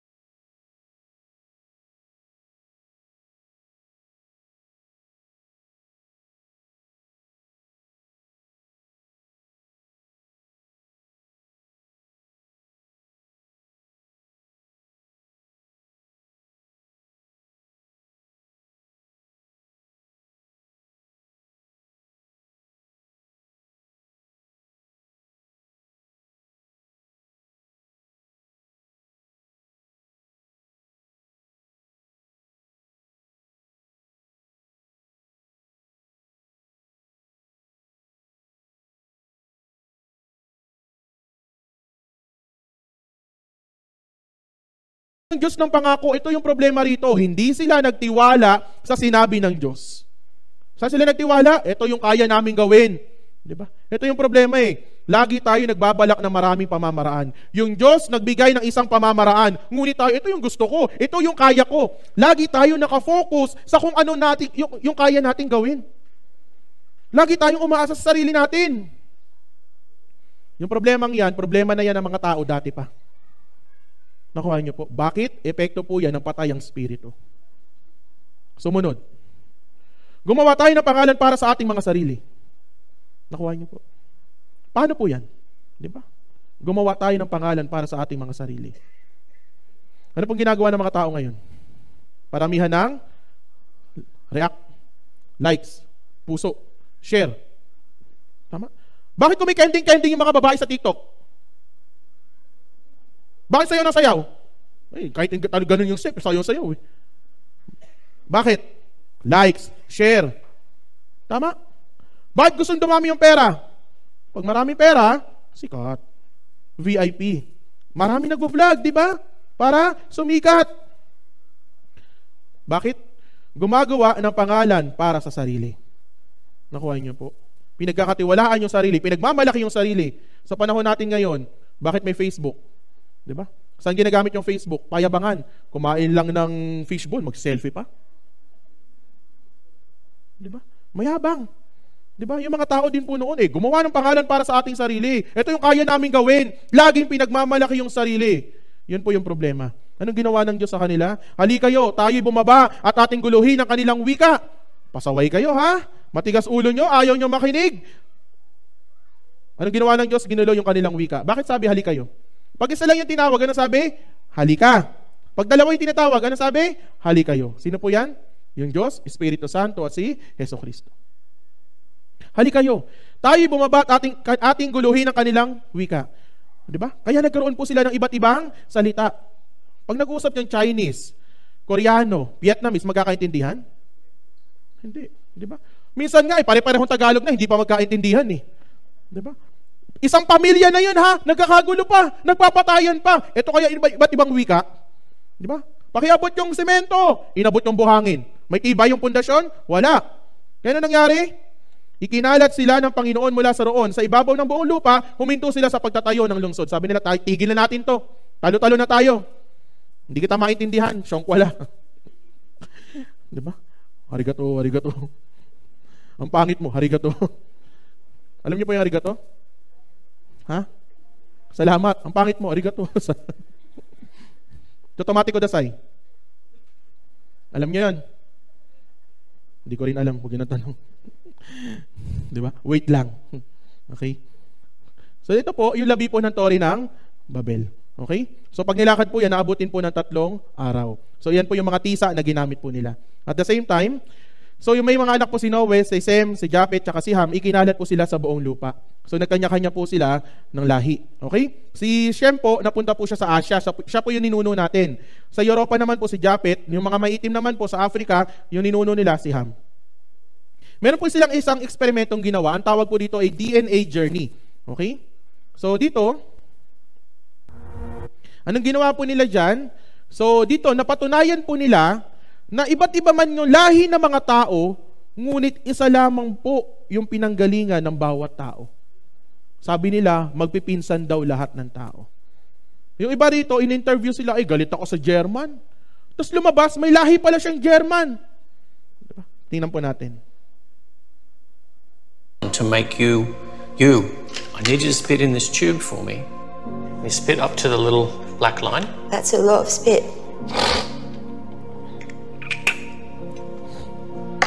Right, the story of you is in that tube. What's it going to tell me? It's going to be, oh yeah, you're French, and wait, your grandparents are French, and wait. 100% Bengali. Solid Iraqi. I'm Cuban. You're going to tell me that I'm English? Like I've told you.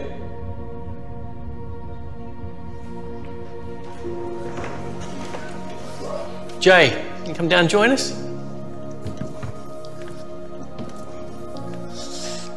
I'm a little bit nervous, I have to say. So you ready to find out your results? Will you read it out to us, please? Wow, look at me.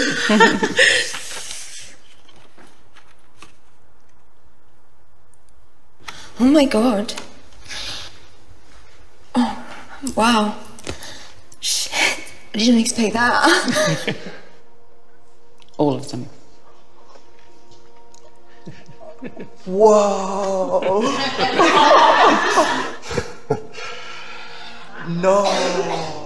No. Caucasus, which was Turkish? Yeah. Eastern Europe, Spain, Portugal, Italy, Greece. I'm 32% British. What? Great Britain, 30%. Can we 5% German? I'm Irish. Yeah. So I'm a Muslim Jew. Great Britain, 11%. Are you sure these results are mine? Eastern Europe? Iceland has definitely moved closer to Europe now. Stupid enough to think of such thing as like a pure race. In a way, we're all kind of cousins, in a broad sense. Ano raw? Sa isang banda, tayong lahat ay parang magpipinsan sa pangmalawakang pananaw. Isang lahi lang po yung pinagmulan ng lahat ng mga tao sa mundong ito. Nakuha niyo po. So, yan po yung magpapatunay na totoo po yung nangyari sa Torre ng Babel. Nakuha niyo po. Nagkalat-kalat lang dahil pasaway. Tigas yung ulo. No? Okay? Sumunod po na kwento sa Biblia. Alam niyo po ito? Israel. Bansa po ito, di ba? Ito yung pag-aralan po natin ngayon. Di ba? Ba't hindi na lang Pilipinas? Diba? Sa school, pwede natin pag-aralan yon. Ngayon, dito, para maunawaan natin yung Biblia, higit nating makilala kung sino yung Diyos, kailangan natin pag-aralan yung bansang Israel. Wala pong pwedeng maniwala sa Bible, wala pong pwedeng manampalataya sa Diyos nang hindi nalalaman kung ano po yung bansang Israel. Bakit? Napakahalaga po ng bansang Israel para magkaroon tayo ng tama at tunay na pananampalataya at tunay na pagkakakilala sa Diyos na tunay. Intindihan niyo po. Pagkalipas po ng Torre ng Babel, pumasok po yung kwento ng mga Israelita. Saan po ito nagsimula? Genesis chapter 12 verse 1 and 2, tinawag po ng Diyos si Abraham. Si Abraham po, siya po ay nanggaling din naman po sa mga pamilya na sumasamba sa mga Diyos-Diyosan. Sa pamilya na walang relasyon sa Diyos. Ngunit tinawag po ng Diyos si Abraham. Sabi ng Diyos kay Abraham, dati po pangalan niya Abram, binago po kinalauna naging Abraham. Okay? Sabi ng Diyos kay Abraham, umalis ka sa iyong lupain, sa iyong kamag-anak, sa bahay ng iyong ama, at pumunta ka sa lupaing ituturo ko sa iyo. Okay? Inutusan po siya ng Diyos, pumunta ka sa lupaing ito. Bakit? Gagawin kitang isang malaking bansa, ikaw ay aking pagpapalain, gagawin kong dakila ang iyong pangalan, at ikaw ay magiging isang pagpapala. Sa ganitong paraan po, tinawag ng Diyos si Abraham. Abraham, pumunta ka sa Kanaan. Okay? Gagawin kitang isang bansa. Anong bansa po yun? Israel. At sa pamamagitan mo, darating yung pagpapala sa mundong ito. Ano po yung pagpapalang yon? Ano po yung biyayang yon? Buhay na walang hanggan. Yung pagpapalang yon ay magmumula sa lahi ni Abraham. Naintindihan niyo po? Kaya ito po yung Israel. Okay? Israel. Okay? Sabi po ng Isaiah chapter 43 verse 10, basahin nga po natin ito na sabay-sabay, 3, 2, 1. Kay aking mga saksi, sabi ng Panginoon, at aking lingkod na aking pinili, upang inyong malaman at manampalataya kayo sa akin, at inyong maunawaan na ako nga, walang Diyos na inanyuan na una sa akin, o magkakaroon man pagkatapos ko. Nakuha niyo po. Pinili po ng Diyos yung Israel para saan? Para sila po ay maging saksi ng Diyos. Sa madaling salita po, kung ano yung nangyayari sa bansang Israel, higit na papapatunayan ng ibang mga tao sa iba't ibang bansa kung sino yung Diyos. Kung yung Diyos ba ay kumikilos, yung Diyos ba ay buhay, yung Diyos ba ay patay, o yung Diyos ba ay natutulog. Paano natin malalaman? Sa pamamagitan po ng pagkilos niya sa bansang Israel. Kaya sila po yung tinatawag na saksi ni Jehovah. Hindi yung Amerikano, hindi yung Japanese, hindi yung Koreano o Pilipinong saksi ni Jehovah. Sa panahon na to, sino po yung saksi? Yung mga Israelita. Sila po yung piniling saksi ng Diyos. Sa pamamagitan po nila, malalaman natin na walang Diyos na inanyuan na una sa Kanya o magkakaroon man pagkatapos niya. Sa pamamagitan po ng mga Israelita, sa pagiging saksi nila, may kilala natin kung sino po yung nag-iisang Diyos na tunay. Naintindihan niyo po? Sumunod, ano po yung nangyari?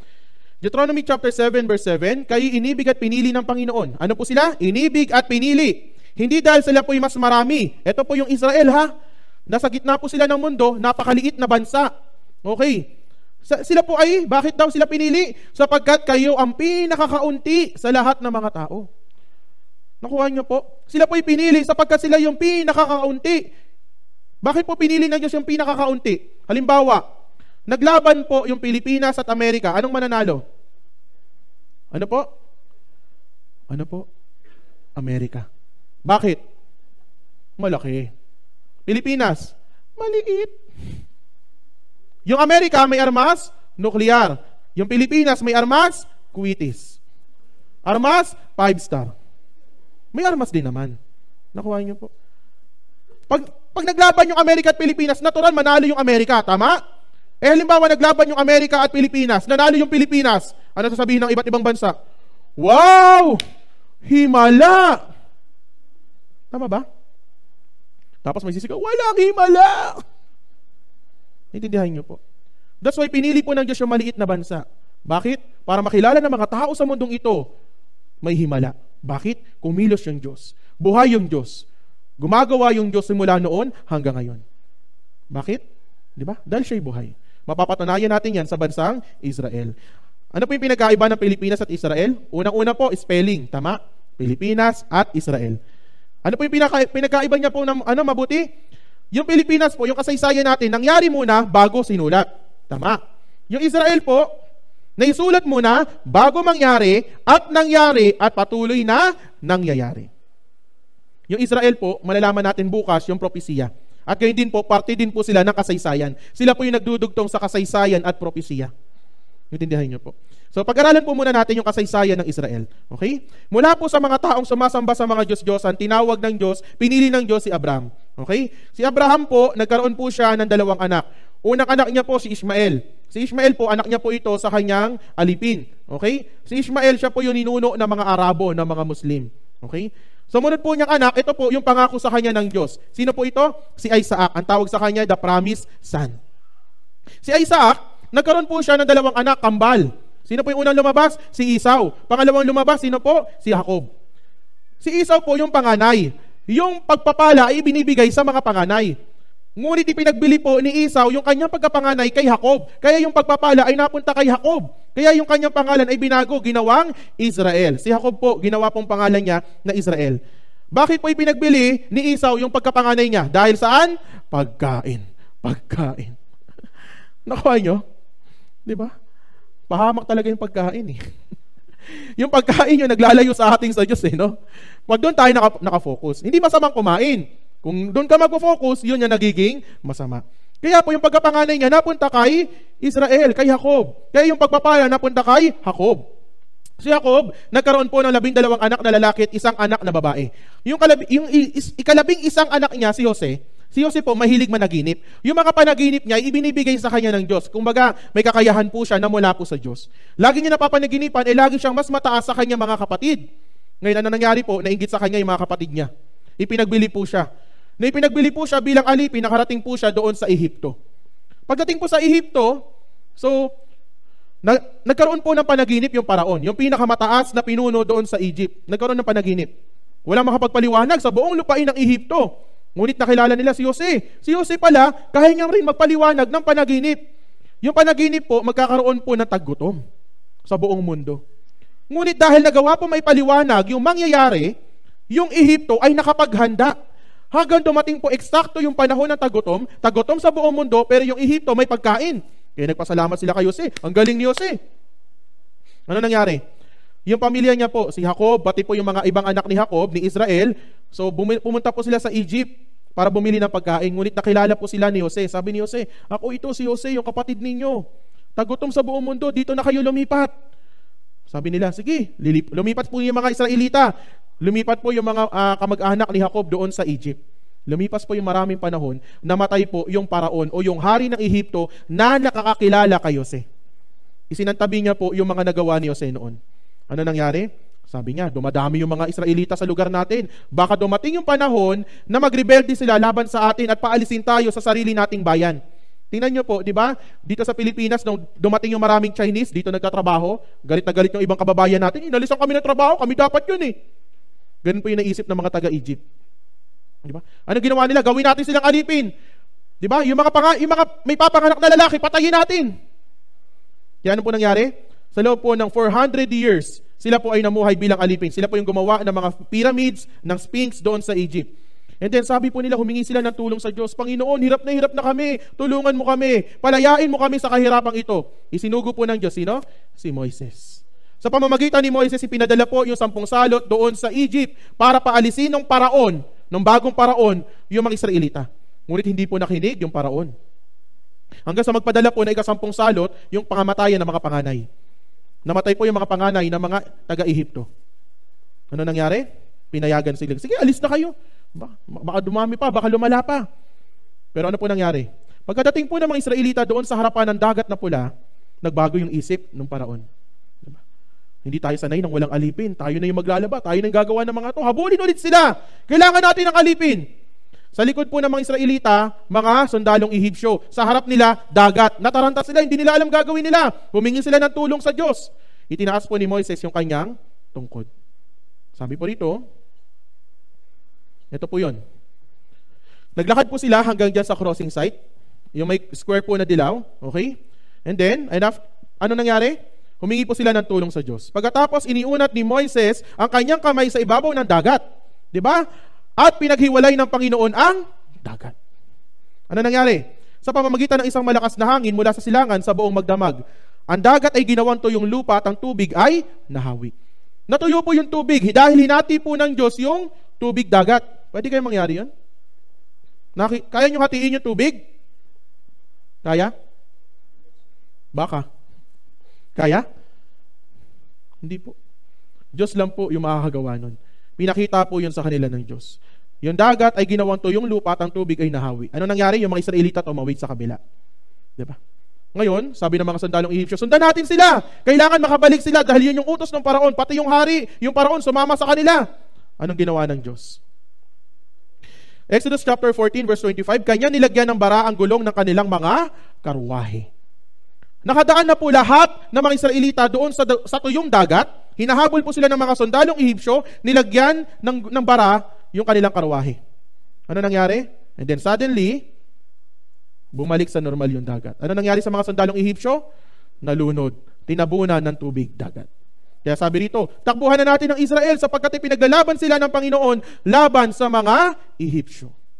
Naintindihan niyo po? Naintindihan niyo po yung kwento? Nakasunod po kayo? Diba? Ano nangyari ngayon? Nahati yung dagat, tingnan natin kung totoo ba. May mga katibayan ba? Tingnan po natin. When we dive and when we film at the Nuweiba location, we look for certain structures and you try to look for 90-degree angles or circular objects, wheel-like structures. So that is what you scan for, so to speak, when you dive. There are situations where you see something that looks like an axle, a hub, something that looks like a wheel, and you say to yourself, this is not a coral reef, this is a coral growth on an artifact. And that is what's different to me when I compare corals at other locations around the world. Since the earliest explorations at Nuweiba, one distinctive type of formation has often been identified on the sea floor. A slender, table-like structure, sometimes standing on end, with a coral-encrusted base, a straight shaft, and a circular top.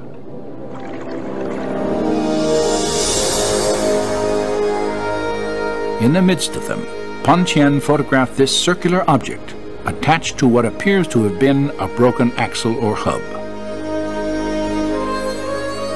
This discovery was significant for two reasons. Pan Tien had documented the coral-encrusted form of a wheel with dimensions similar to ancient Egyptian artifacts, directly across from the proposed Nuweiba crossing site.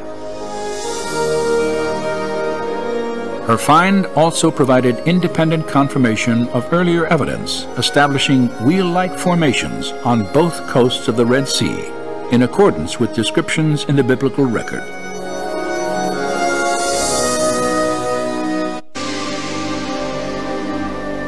It is a wooden basic structure of the wheel and is covered with gold, or electrum. It's a mixture of silver and gold. And corals have not been able to grow on it. It's been very well preserved. Although it's very fragile, it seems like the wooden content has been dissolved. So I mean, you could break it if you would try to remove it. After its discovery, the fragile wheel-shaped veneer was photographed, then left in place on the sea floor. Later analysis revealed that its dimensions and design resembled four-spoke chariot wheels painted on an 18th dynasty tomb wall near the biblical date of the Exodus.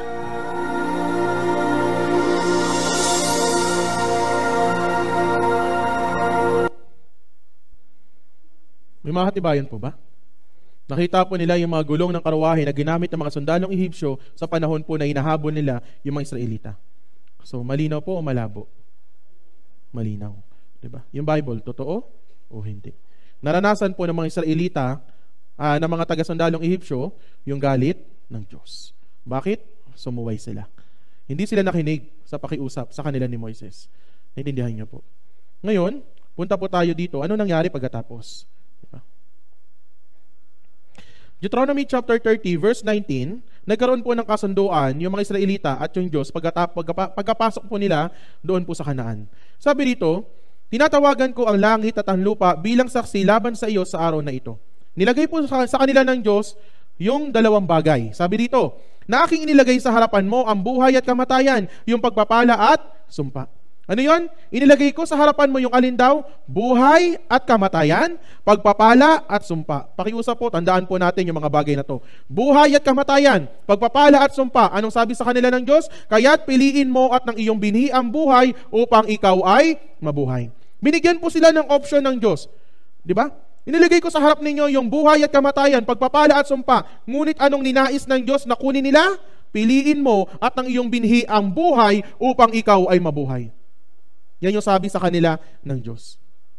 Ano po yung ibig sabihin ng kasunduan? Makinig, sumunod, pagpapala. Naintindihan niyo po? And then after that, hindi nakinig, sumuway, at tatanggap sila ng sumpa. Nakita po natin yung kasaysayan, di ba? Si Adan nagkasala, tumanggap ng parusa. Tama ba? Yung mga tao sa panahon ni Noe nagkasala, tumanggap ng parusa. Yung mga Ehipsyo nagkasala, tumanggap ng parusa. Simple lang po yung kailangan nating maunawaan. Yung kasalanan ay hindi pwedeng palampasin ng Diyos. Pag hindi nakinig, sumuway, tatanggap ng sumpa. Sumunod na kwento po sa mga Israelita, BC 1400 hanggang 1050, nagkaroon po sila ng mga hukom. Isa po dito si Samson at yung pinakauling hukom si Samuel. Okay? Ano po nangyari dito? Diba? Sila po yung inilagay ng Diyos, hindi sila binigyan ng Diyos ng hari, pero hingi sila ng hingi sa Diyos ng hari. Bakit hindi sila binibigyan ng Diyos ng hari? Dahil yung hari po mismo nila ay ang Diyos. Ngunit matigas po yung ulo nila. Pinagbigyan sila ng Diyos. Binigyan po sila ng unang hari, si Haring Saul. Ayaw silang bigyan ng Diyos ng hari dahil alam ng Diyos na yung haring yun ay magkakamali at madidismaya lamang sila, dadalhin sila sa kasalanan. Binigyan sa kanila si Haring Saul. Nung una, okay, sumusunod. Kinalaunan, anong nangyari? Sumuway. Pinairal na yung kanyang sariling kaalaman. Nagkasala, pinalitan. Sino pumalit? Si Haring David. Nung unang pamamahala po ni Haring David, okay rin po. Naintindihan nyo? Okay siya, sumunod. Anong nangyari? Nakagawa ng pangangalo niya at pagpatay. Yun po rin problema. Nagkasala din. Pinalitan din po siya ng Diyos. Sino pinalit? Yung anak po ni Haring David, si Haring Solomon. Di ba? Nakuha nyo po. Si Haring Solomon, mayaman. Si Haring Solomon, matalino. Si Haring Solomon, chick boy.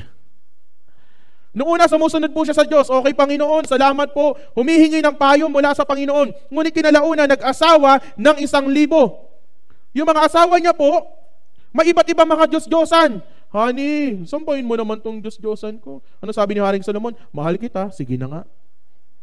1,000 yun, di ba? Hindi niya kayang pagkasyahin yun sa loob ng 1 taon. Bawat makakasalubong niya yung mga asawa niya, ito yung Diyos-Diyosan, sambahin mo. Ano ginawa ni Haring Solomon para ma-please yung mga asawa niya? Sige, sasambahin ko.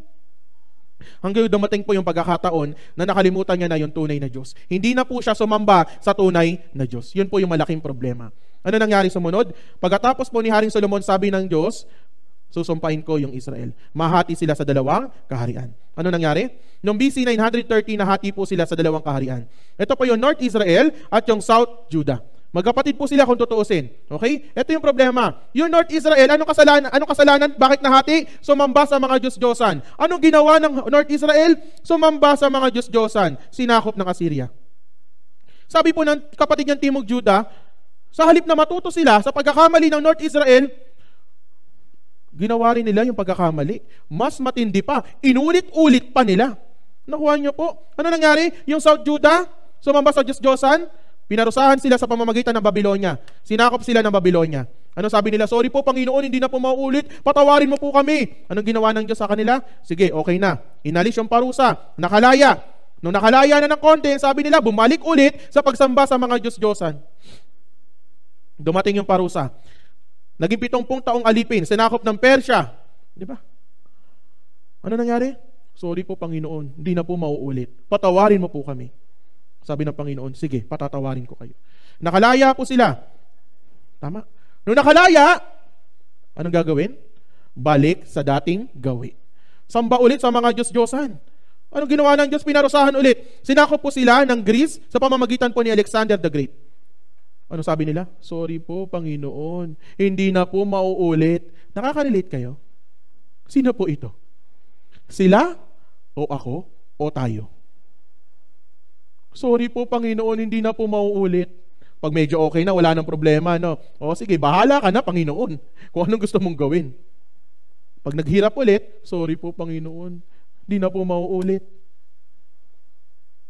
Yan po yung epekto ng mga taong patay ang spirito. Yan yung gagawin nila. Paulit-ulit na pagkakamali. Sinakop sila ng Greece, sinakop sila ng Roma. Sa panahon po ng Roma, doon po ipinanganak sa Israel ang Panginoong Hesukristo. BC 200 sa Jerusalem. Naintindihan niyo po? Bakit dumating mismo si Hesukristo? Bakit ipinanganak ang Panginoong Hesukristo? Hindi po problema yung pananakop. Ano yung problema? Paulit-ulit na pagsuway, pagsamba sa Diyos-Diyosan, katigasan ng ulo, katigasan ng puso. Kaya hindi po issue dito yung iba't ibang bansa. Bunga yun nung pagsuway nila. Kaya ano po nangyari? Darating ako para tulungan sila at alisin yung pagkakamali nila, yung kasalanan nila. Yun po yung dahilan kung bakit ipinanganak si Hesukristo sa mundong ito. Isaiah chapter 9 verse 6, basahin nga po natin ito na sabay-sabay, 3, 2, 1. Sapagkat sa atin ay pinanganak ang isang bata, sa atin ay binigay ang isang anak na lalaki, at ang pamamahala ay maaatang sa kanyang balikat. At ang kanyang pangalan ay tatawaging kamanghamanghang tagapayo, makapangyarihang Diyos, walang hanggang Ama, prinsipe ng kapayapaan. Sino po ito? Si Hesukristo. Paano natin malalaman? Isang bata raw. Sa atin ipinanganak isang bata. Dumating sa mundong ito yung isang bata, anak na lalaki. Sino po yun? Si Hesukristo. Sino po siya? Kamanghamanghang tagapayo. Sino po siya? Makapangyarihang Diyos. Sabi nila, iba si Jesus, iba yung Diyos. Sino po yung Ama? Walang hanggang Ama. Ano po yung description na to? Lahat po ng ito yung description tungkol kay Hesukristo. Pagpapakilala kung sino si Hesukristo. Siya yung kamanghamanghang tagapayo, makapangyarihang Diyos. Siya yung walang hanggang Ama, prinsipe ng kapayapaan. Diyos nagkatawang tao para tulungan tayo maalis. Saan? Sa matinding kasalanan. Matinding kahirapan, matinding sumpa ng kamatayan ng Espiritu. That's why naparito po siya sa mundong ito. Intindihan niyo? Ipinanganak po siya bilang isang bata. Nagpagaling po siya ng mga may sakit. Nagawa niya pong mabuhay yung 4 na araw ng patay, si Lazaro. Sabi niya, mabuhay ka, lumapit ka, Lazaro. Nabuhay si Lazaro. Sino makakagawa nito? Diyos lamang po. Siya yung may akda ng buhay at kamatayan. Nakuha niyo po. Nagpakain po siya ng 5,000 katao. Sa pamagitan ng 5 tinapay at 2 isda. 5,000 katao, yun napakain niya. Nagawa niya pong makapaglakad sa dagat, sa tubig. Nagawa niya po mapatahimik yung nangangalit ng mga alon. Nagturo po siya sa maraming tao. Maraming sumunod sa kanya. Pero bakit maraming sumunod sa kanya? Bakit sinaway niya yung mga tagasunod niya? Sa halip na makita po ng mga taong sumusunod sa kanya kung sino yung Diyos, ano yung kapangyarihan ng Diyos, bakit naparito si Hesukristo? Anong nakita nila? Pagkain. Pagkain. Tama o tama? Tingnan niyo po. Bakit sila sinuway? Tagasunod sila ni Hesukristo, pero bakit sila sinuway ni Hesukristo?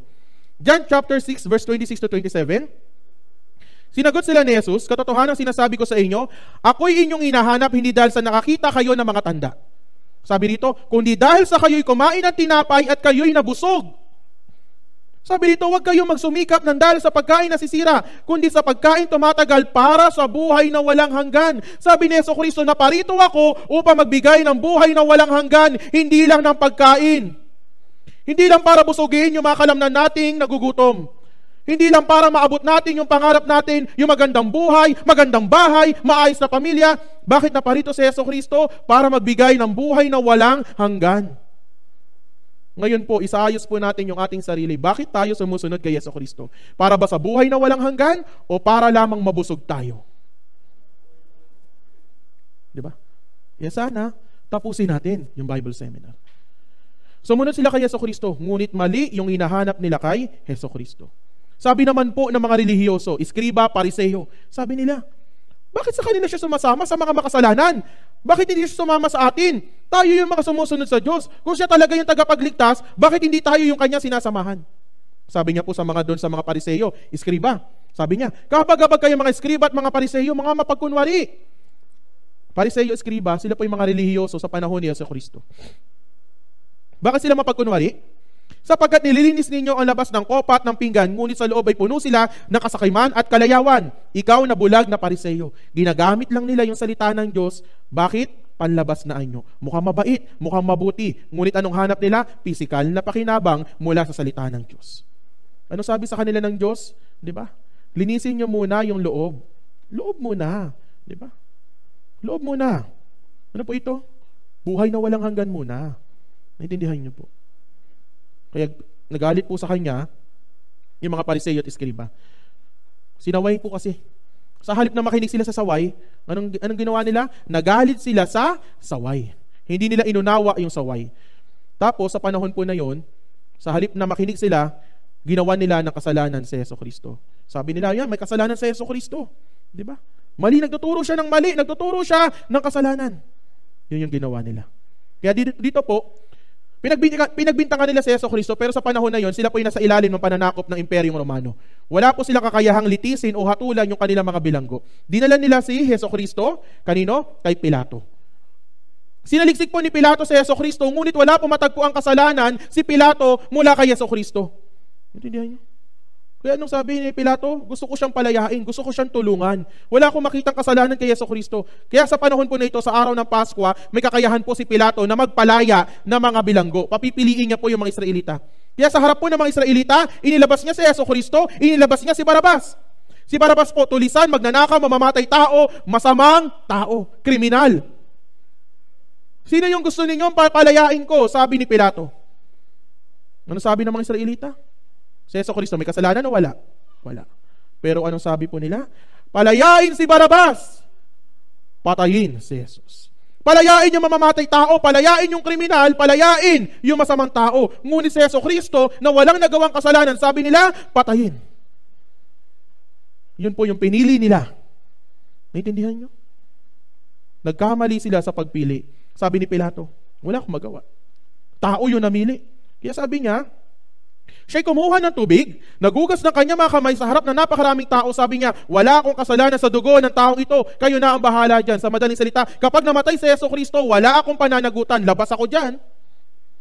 Kung ano man yung sumpang dadalhin ng kamatayan ni Jesucristo, hindi ako kasama. Kayo yung namili.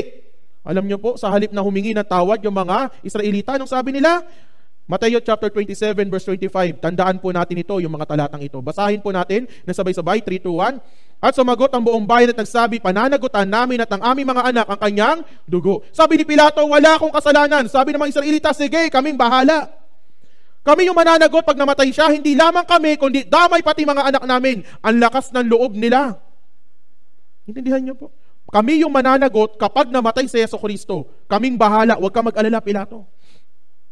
Di ba? Ano sabi sa kanila ng Diyos? Tinatawagan ko ang langit at ng lupa bilang saksi laban sa inyo sa araw na ito. Sabi ng Diyos sa kanila, inilagay ko sa harapan mo ang buhay, kamatayan, pagpapala at sumpa. Anong sabi ng Diyos? Piliin mo yung buhay. Sa madaling salita, piliin mo si Jesucristo. Piliin mo yung pagpapala. Piliin mo yung kaligtasan. Piliin mo yung buhay na walang hanggan. Sino po yung buhay? Di ba? Ano po yun? Langit. Kamatayan, impyerno. Pagpapala, si Jesucristo. Sino yung sumpa? Si Barabas. Si Barabas ay ang sumpa. Si Barabas ay yung impyerno, yung kamatayan. Si Jesucristo yung pagpapala na makakarating ka sa langit, ito po yung buhay na walang hanggan. Ngunit ano po nangyari? Nagkamali sila ng pagpili. Paano po nagawang patayin ng mga Israelita si Jesucristo? Sumagot si Jesus at sinabi sa kanila, nagkakamali kayo. Nagkamali kayo. Bakit po? Hindi nila alam yung kasulatan.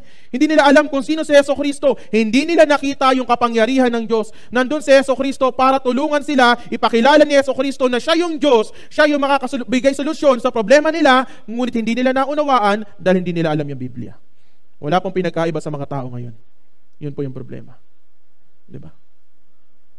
Kaya sabi doon sa Gawa chapter 3 verse 22, ang Panginoon Diyos ay pipili para sa inyo ng isang propetang gaya ko. Si Jesucristo po ito.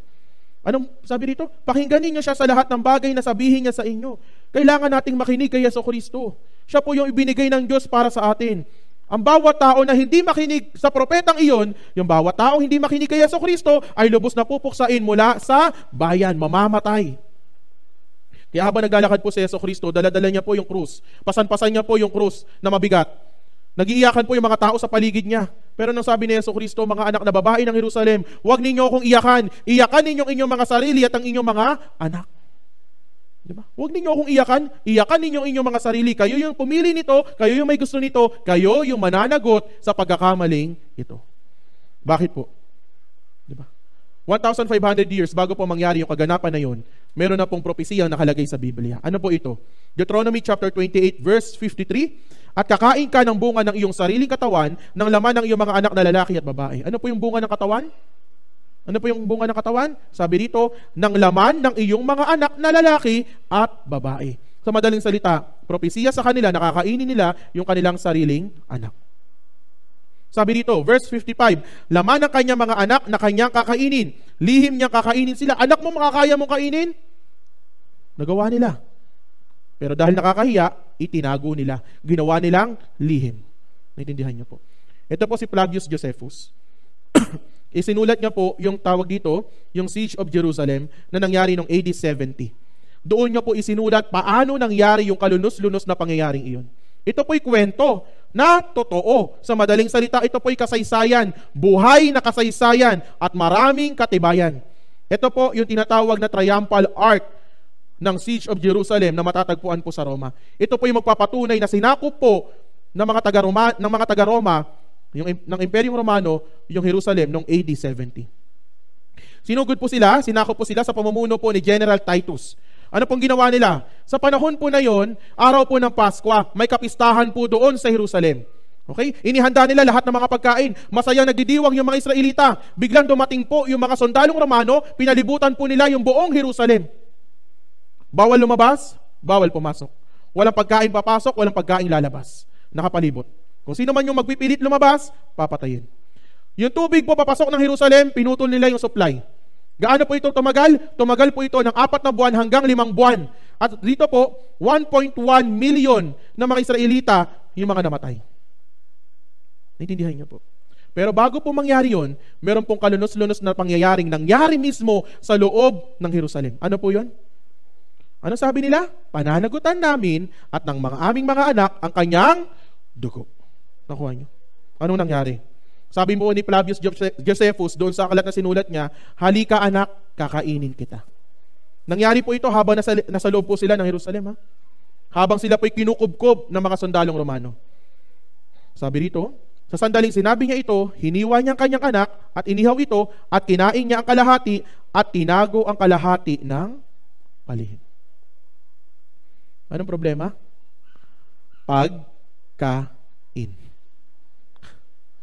Dahil sa gutom, anong nagawa nila? Kinain nila yung kanilang sariling anak. Yun po yung problema. Bakit? Ano sabi nila? Pananagutan namin at ng aming mga anak ang kanyang dugo. Naintindihan niyo po. That's why, nung nalaman po ito ng mga sundalong Romano, binuksan po nila yung Jerusalem, may mga nakatakas. Sino po yung mga nakatakas? Yung mga may lakas. Bakit sila may lakas? Kumain ng sariling anak nila. Naintindihan niyo po. Yung iba po, mga pinagpapatay na mismo doon sa loob ng Jerusalem. Ngunit yung mga tumakas, nakaligtas? Hindi po. Sabi po ng Levitico 26 verse 33, kay aking ikakalat sa mga bansa, at pagbubunutan ko kayo ng tabak sa hulihan ninyo, at inyong lupain ay magiging isang ilang, at ang inyong mga lungsod ay basurahan. Ano po ito? Nakatakas sila sa pananakop ng soldalong Romano. Nakarating sila sa iba't ibang bansa, ngunit hindi po yun nagtatapos doon. Nakarating sila sa iba't ibang bansa, sa Europa, sa iba't ibang lugar, maski dito sa Pilipinas. Pero ano sabi dito? Pagbubunutan ko kayo ng tabak sa hulihan ninyo.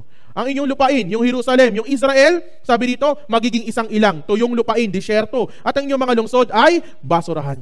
All throughout the history of mankind, ito po yung matinding pagkapuot na sa mga Hudyo. 1,900 years yung parusa na inabot nila. Gaano kahaba? 1,900 years. Almost 2,000, di ba? Years. 80-70, kinala sa buong mundo.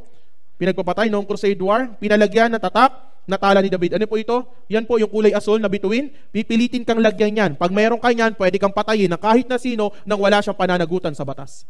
Yung mga Israelita, pinilit pong lagyan ng mga yan. Sabi po rito, pinagbintangan na may kagagawa ng salot. Sumunod po, 400,000 pinatay dahil sa labanan ng Russia at Poland. Ito po yung pinakamatindi. Holocaust. Matinding pagkapuot sa mga Hudyo. Kilala niyo po ito? Si Adolf Hitler. Siya po yung namuno sa Holocaust. Marami po siyang pinatay ng mga Israelita. 6 na milyon. Sino po yung pumatay sa kanila? Si Hitler ba? Ginamit ng Diyos si Hitler para ibigay yung hiningi nila. Anong sabi nila? Pananagutan namin at ng aming mga anak ang kanyang dugo. Naintindihan niyo po. Hanggang ngayon ay hindi lubos maunawaan ng isipan ng tao kung ano ang nangyari sa lugar na ito. Ito ang Auschwitz concentration camp sa Germany na itinayo noong 2 digmaang pandaigdig kung saan naganap ang karumal-dumal na pagpatay sa mga Hudyo mula 1939 hanggang 1945. Milyon-milyong Hudyo ang pinatay sa lugar na ito. Sila ay pinalanghap ng nakakamatay na gas, binaril, binigti at ang iba ay sinunog ng buhay. Lalaki, babae, matanda, bata at maging mga sanggol.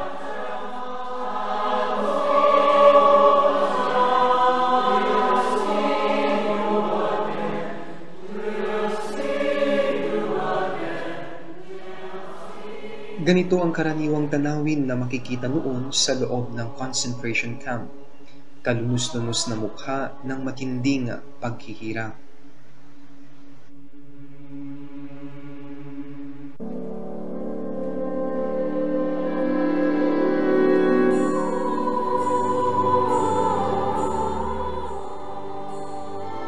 Sila ay kinukolekta na parang basura, inilalagay sa isang lugar kung saan sila sinusunog.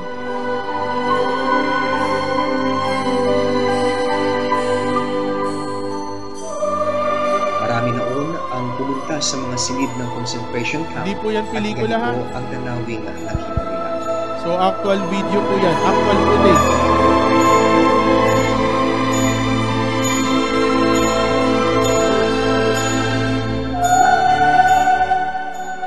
Ito ay isa sa mga silid na nakita nila noon, puno ng mga bangkay ng mga Hudyo.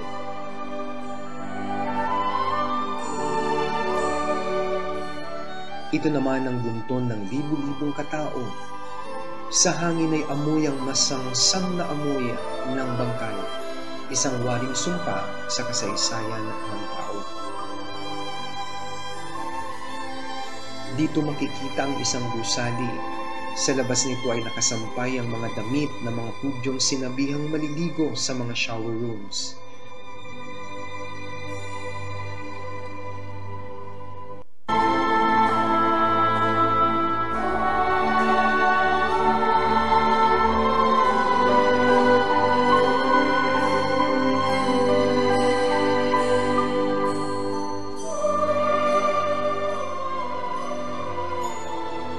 Ngunit sa halip na tubig ang lumabas sa mga tubo, nakakalasong hangin mula sa cyclone gas at cyanide gas ang unti-unting lumason sa kanila.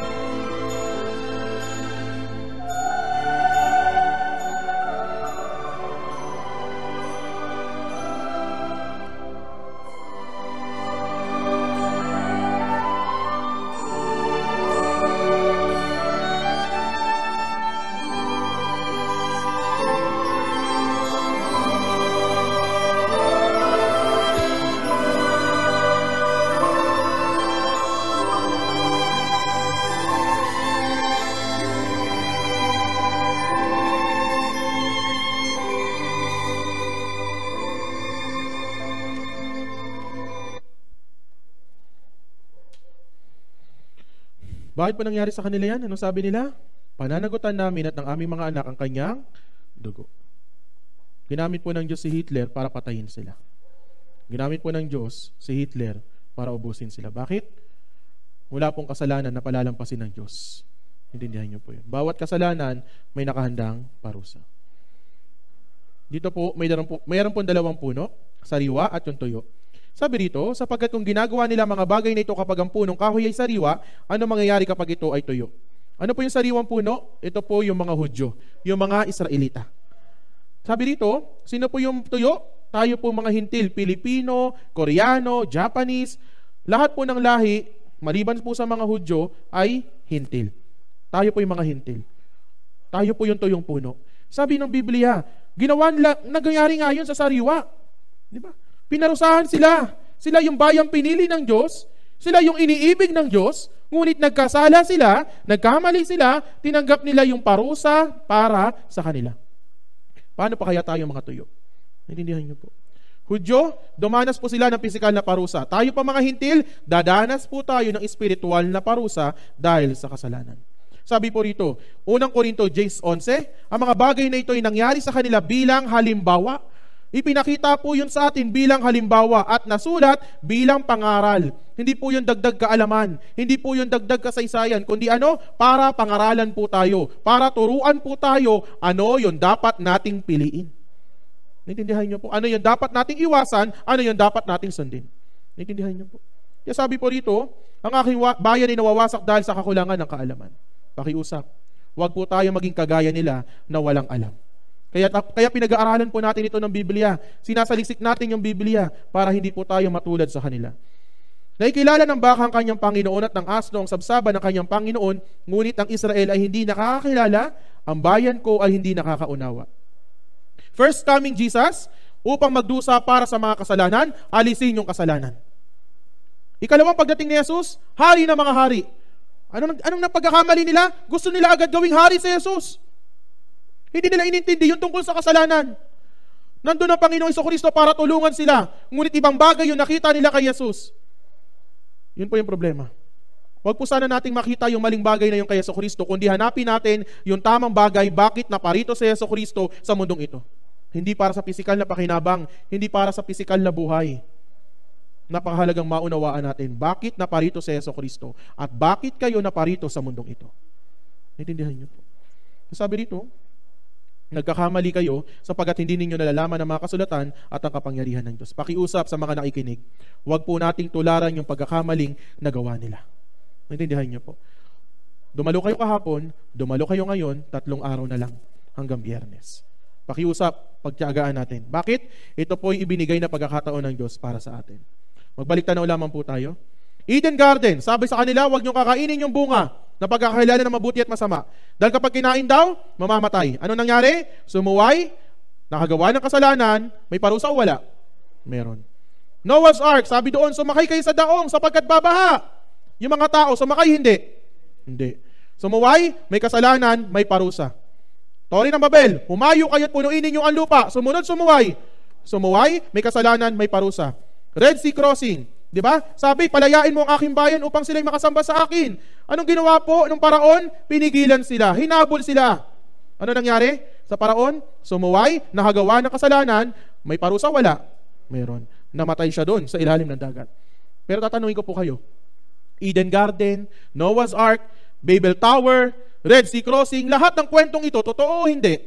May katibayan o wala? Malinaw o malabo? Yung Biblia, totoo o hindi? Totoo. Diba? Naintindihan niyo po. Sa mga Israelita, piliin mo at ng iyong binhi ang buhay. Ang problema, sumuway, may kasalanan, may parusa. Nakukuha niyo po yung punto? May kasalanan, hindi pwedeng walang parusa. Hahabulin tayo ng kasalanan natin. Hahabulin tayo ng parusa ng Diyos. Kaya pakiusap po sa mga dumadalo, naglagay din po yung Diyos ng 2 option para sa atin. Sana piliin natin yung dapat nating piliin para sa kaluluwa natin. Basahin po natin yung last verse, Deuteronomy chapter 30, verse 15, 3-1.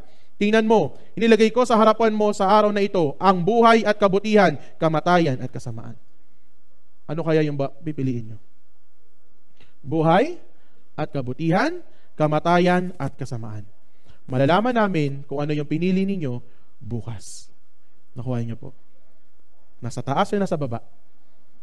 Tingnan niyo po yung bawat isa. Sa taas o sa baba? Tanungin niyo po, sa taas o sa baba? Buhay, kabutihan, kamatayan, at kasamaan. Bukas po, malalaman natin, bawat isa sa atin, kung ano yung pinili natin. Pero sana, anong nais ng Diyos? Piliin mo ang buhay at kabutihan. Intindihan niyo po? Tingnan niyo po ulit yung katabi mo. Piliin mo ang buhay at kabutihan. So ulit po, magkita-kita ulit tayo bukas. Maraming salamat po. Tayo pong lahat ay umuko at manalangin. Dakila banal at mabagay namin Diyos sa masalangit na lumikha ng langit at lupa at nagbigay sa amin ng buhay. Kami po ay nagpapasalamat sa oras na ito na ipinagkaloob sa amin upang mapag-aralan po ang iyong mga salita. Nakita po namin yung kasaysayan na nakalagay sa Biblia at amin pong napatunayan kung gaano po katotoo ang Biblia. Nalaman din po namin na bawat kasalanan ay may karampatang parusa.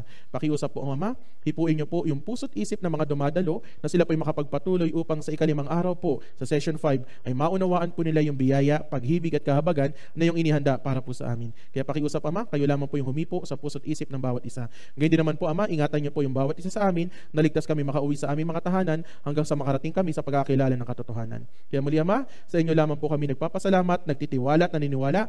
Amin pong idinadalangin ang lahat ng ito sa dakila at banal na pangalan ng Panginoong Hesus-Kristo. Amen. Maraming salamat po sa bawat isa.